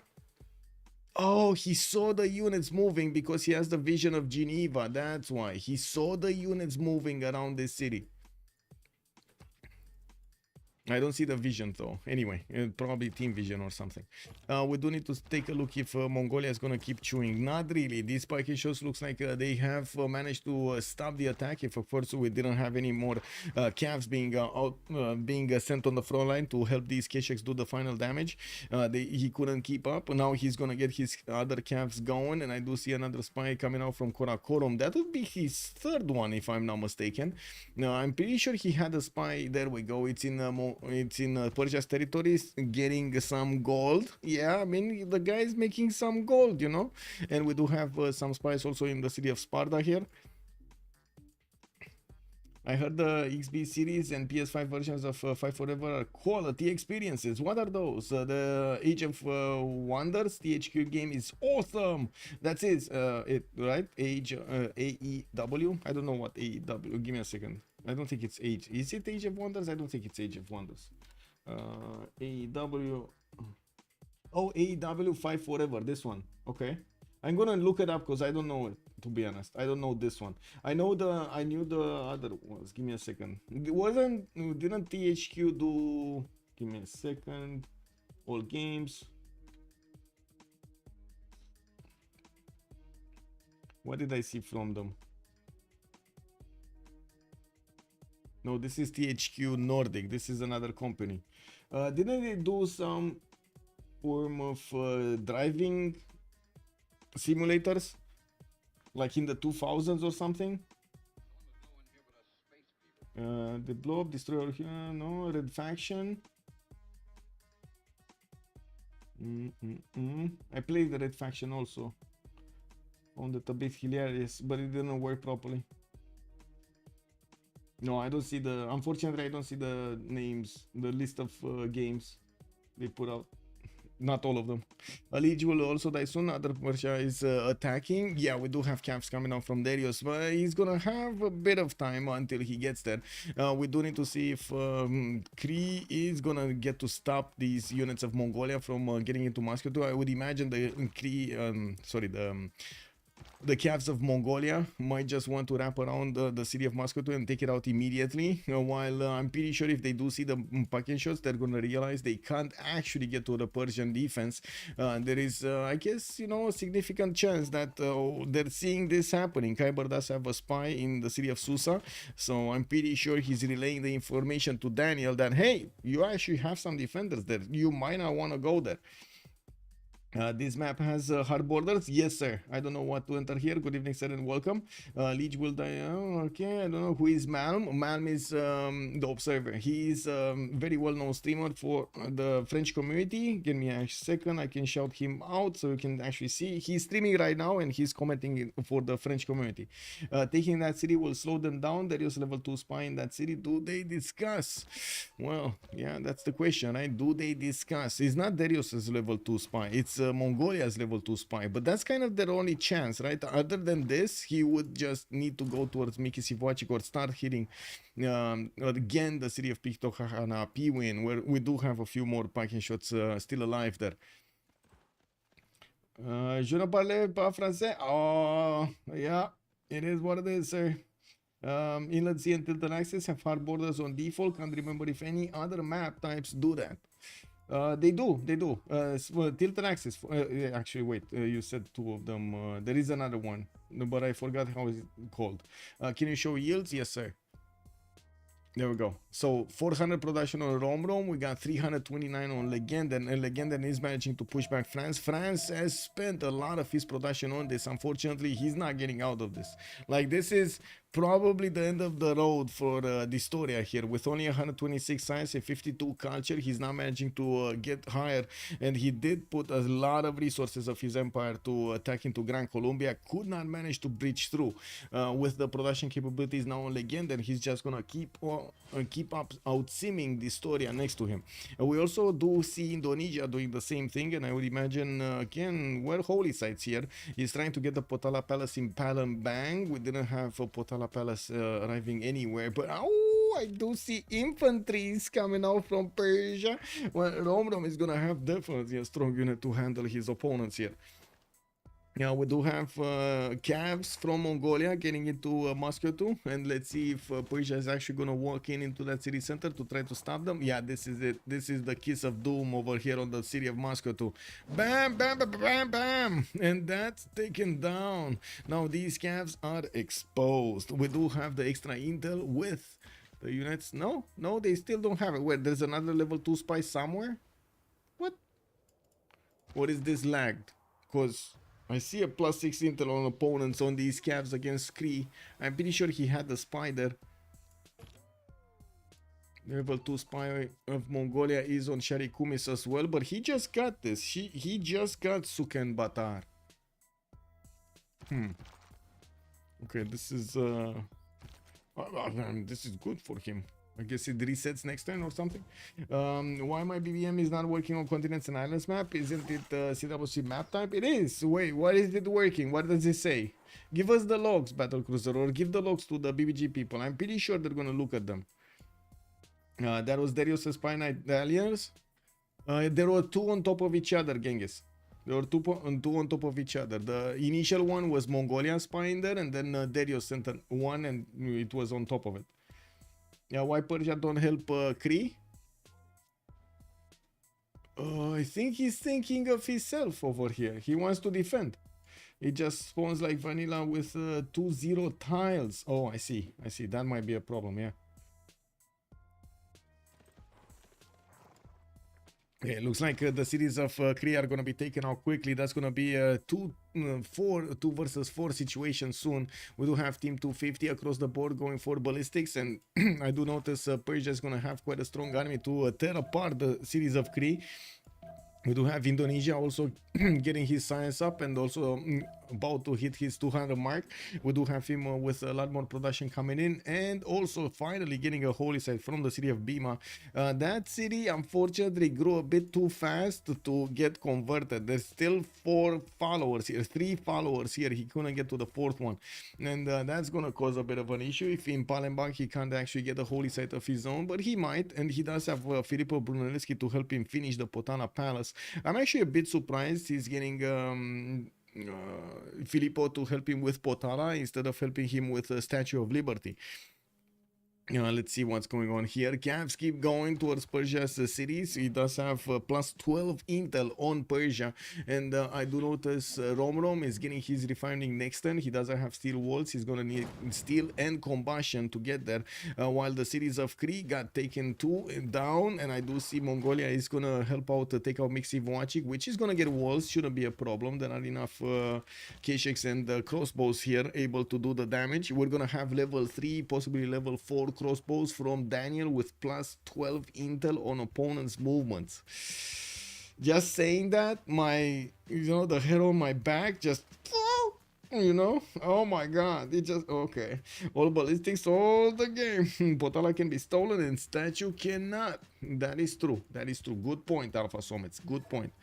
And that's a GG right there. Lege down to 1 city. Hazaggi taken out from the game. Team 250 going in with Genghis Khan. Daniel on the bottoms. On the other side, we did have Kiber with Indonesia also doing the damage against Kupe. Darius was like, flower power. Let me get this Colosseum. Let me put down some campuses over here. Get a few theater squares. Get my arena. Why you bully me? And then we had Kupe coming for his coast. He did manage to build the walls brick by brick. He stopped that navy. Now let's put on the biggest technology here. Yeah, the biggest technology. And I reiterate, I voted for Ulyss because of the payout potential. Well. Team 250 going forward. Let's actually see. Well, this is the best of 3, so I'm pretty sure they're gonna have the chance of coming back in the next one. Let's see if we got some post-game chatters here. Whoa. One sec.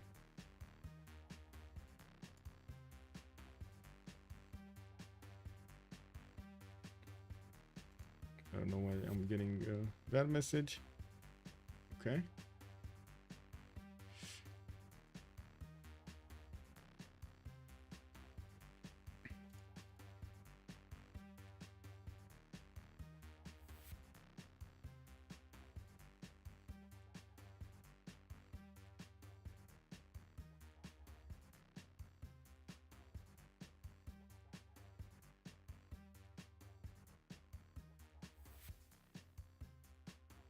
We're just waiting to see if they do go for the debrief or not. Just waiting. 66 around the Gavron Plaza. Very nice, very nice. That's what I would say to save face. KW, Nisandro for the great comeback. They need to pull out the secret weapon. Yeah, what is the secret weapon? I did ask earlier. You guys didn't respond. What is the secret weapon? What is he doing? No, they might not come up for a post-game chat.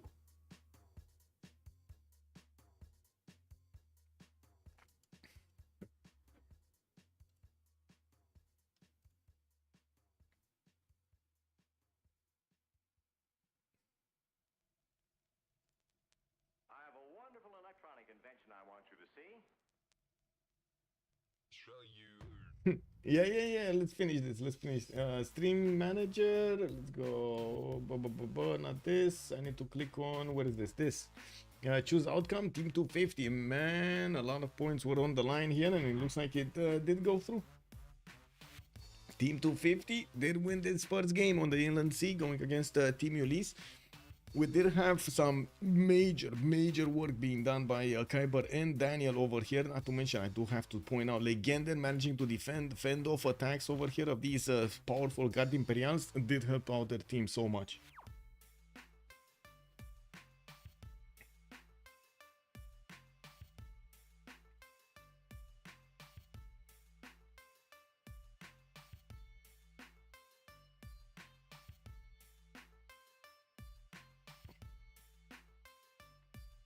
I think they like totally forgot post game.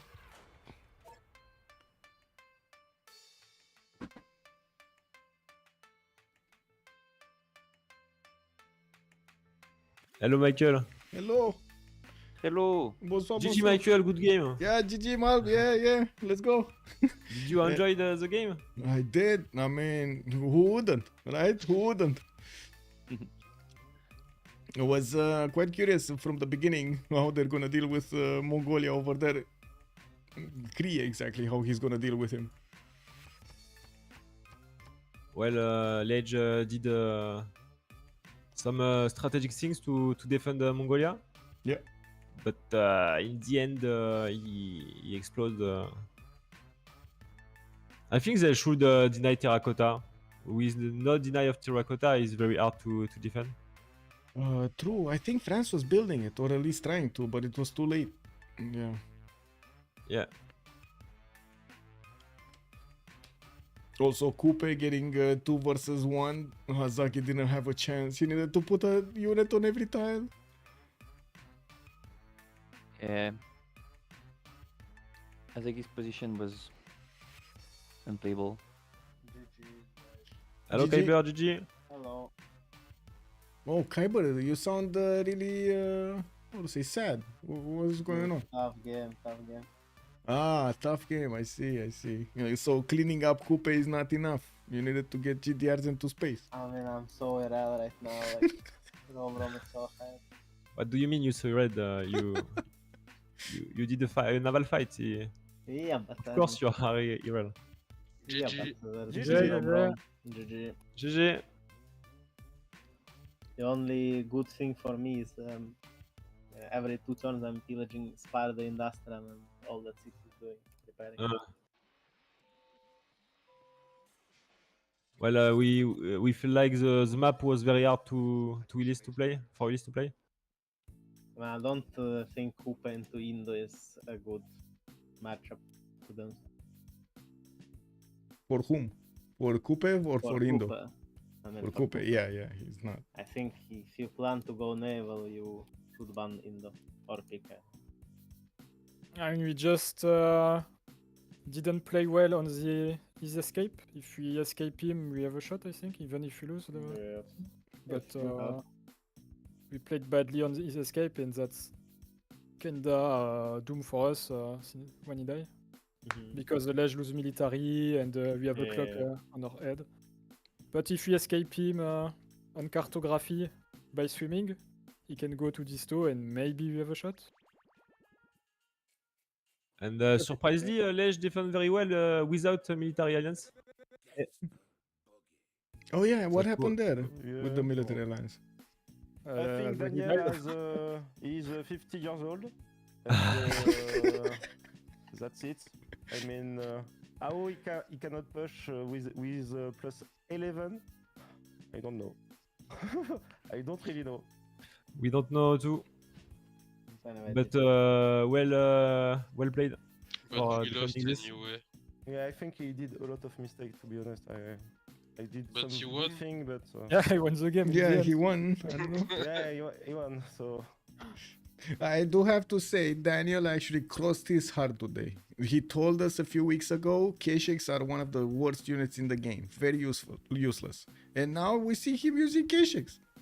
What is this? I think Daniel is a visionary. Yeah? Maybe we should ask him what's the weakest units now and play it tomorrow. Big visionary. But he's still in CWC. You too. Yes. About terracotta, maybe if you deny terracotta earlier in the game, Mongolia has very less impact on Cree. Yeah, I wanted to, but it's really hard for me. But what Yeah, if? It wasn't your job, I think. Yeah, Uh, I don't know who call it on your team, but I think Cree can do terracotta very faster than you. okay, he didn't talk about doing terracotta, so I just said I was going to try to get it to deny. Mais ça se joue à un tour, le temps que je change les cartes. Ouais, on a suivi, mais tu vois, il a fait une statue de Zeus, s'il fait une terracotta à la place, ça casse, en fait, ça casse l'intérêt du BO de la Mongolie. Ouais, mais il a pas parlé de la terracotta là. Je pense que c'est dommage, hein, une terracotta, ça change vraiment la... GG, Ah. sorry, I was AFK. What's up? What's going on? Ah, the K-Shake Bye-bye, spammer is just arrived. Ah, hi. What's Hello, up? What's hello. up? Cash spammer. Very well played, Daniel. Big game, big move. No, thank you. Don't talk to me. Dude, What about, Lege didn't make. Listen, Lege didn't make a commercial. I send my spy. It travels for 3 turns, man. Like, what is this, dude? I have terracotta everything, and he has intel on me because I can't activate it. Like, it's so dumb. why you can't kill the guy without military, my friend? I didn't even attempt at the end. Like, it was just pointless. We're setting up this like dog shit calf play, because like he's like completely like useless in our eyes. Like he's just spamming their units with Statue of Zeus, and also you need to understand that I'm not being upgraded any units except for that cav at the end. I'm hard building everything on 3 cities, so it's like yeah. I don't know. I don't know. I saw you buying 2 settlers. Did I? Huh. Did I? Did I? I think it was 20. Oh yeah, 20. I lost my trader though. I was salty about that. So there was a trader, right? The one on the left. Chat told me that you built it with the military engineer, but I was like, no. No. He pillaged my trader. I sent one from Al Malik early, very early. Yeah. Because I went. I canceled. Yes. Yeah. No. It's my cap. Like he just pillaged it with 3 cap. So like my game was trash after that, but it's okay. It doesn't matter. I don't know if you see, but on my side, you know, I was going to Colombia, so I was putting a road with my engineer, and then now I was going back, so my horse was in the back pillaging the road. Oh my god! Yeah, at the bottom of the train of Imperial Guard, you know. Yeah, I see. Because we didn't have that much gold, so I couldn't upgrade the guard to be relevant there. Trust me, we had the same issue. No gold whatsoever, dude. And then you know the Cyrus thing happened, and holy shit, man! All the gold, man, all the gold. But yeah, it was a hard game. I mean, Inland is always an interesting map, right? No. Yeah. Okay, not it's interesting. fucking dog shit map RNG. I mean, you kind of play chicken letting it in, you know? But anyway, see you on Friday, I think, or Thursday, I don't know. Bye bye. That's Wednesday or Sunday, to tell me. Oh, Wednesday. Oh, we need to retalk this because I don't know if Wednesday is working. Like this is just a busy week because on the weekend some of us are traveling, some of us are not home. It's like summer, you know, so it's like very hard to. We can dial. We all have like French event this weekend. Oh, you guys have fun there. Okay, anyway, yeah, I we have meet to go. together and we drink water, obviously water, a lot of water. Okay. I mean, it's gonna be hot, right? Yeah. It's like a heat wave in Europe right now. Anyway, you guys enjoy your evening. I'll see you you too. in 2 days. Bye bye, Daniel. GG, well played. See you, GG. Bon bah voilà, 0-1. So there we heard from Daniel, we heard also from Team Ulyss, we heard a few opinions from Ulyss and Mal that were commenting on the game from their side, from the French side, and well, we did have Team 250 snatching this first victory against Team Ulyss. They do have a best of 3 series to go on, so at least another game is going to need to be played. We're going to need to wait and see them scheduling and announce it, and I do have to say, I'm sorry for today on how fast the schedule is. I do understand, I do need to make the announcements a little bit faster. I'm sorry, it just happened, so I said okay, let's go. I do also want to thank you so much for the gifts, for the subscriptions, for the bits, for everything. Oh my god, amazing, thank you so much. This was an incredible Monday. Also for the new members that we do have over there on YouTube, thank you so much, sir. It's much appreciated. We did manage to get to 58 likes right now. Thank you, let's go. Of course, if you didn't like the channel, please leave a like over there, and of course subscribe for the latest videos and live streams. I do also I want to say, if you want to take a look at my schedule, I do try as much as possible to put it up on a weekly basis on my Discord. Use the exclamation mark Discord on my Twitch, or take a look at the description of the video down below. The VODs are usually taking a bit of time after the live streams to come to be public, and it will take me a bit of time of processing. I do want to say, just be patient. It's going to be there in a few hours. Thank you so much for everything. Let's see each other in the next one. And of course, don't forget to have some fun with some Civ6 action. Bye bye.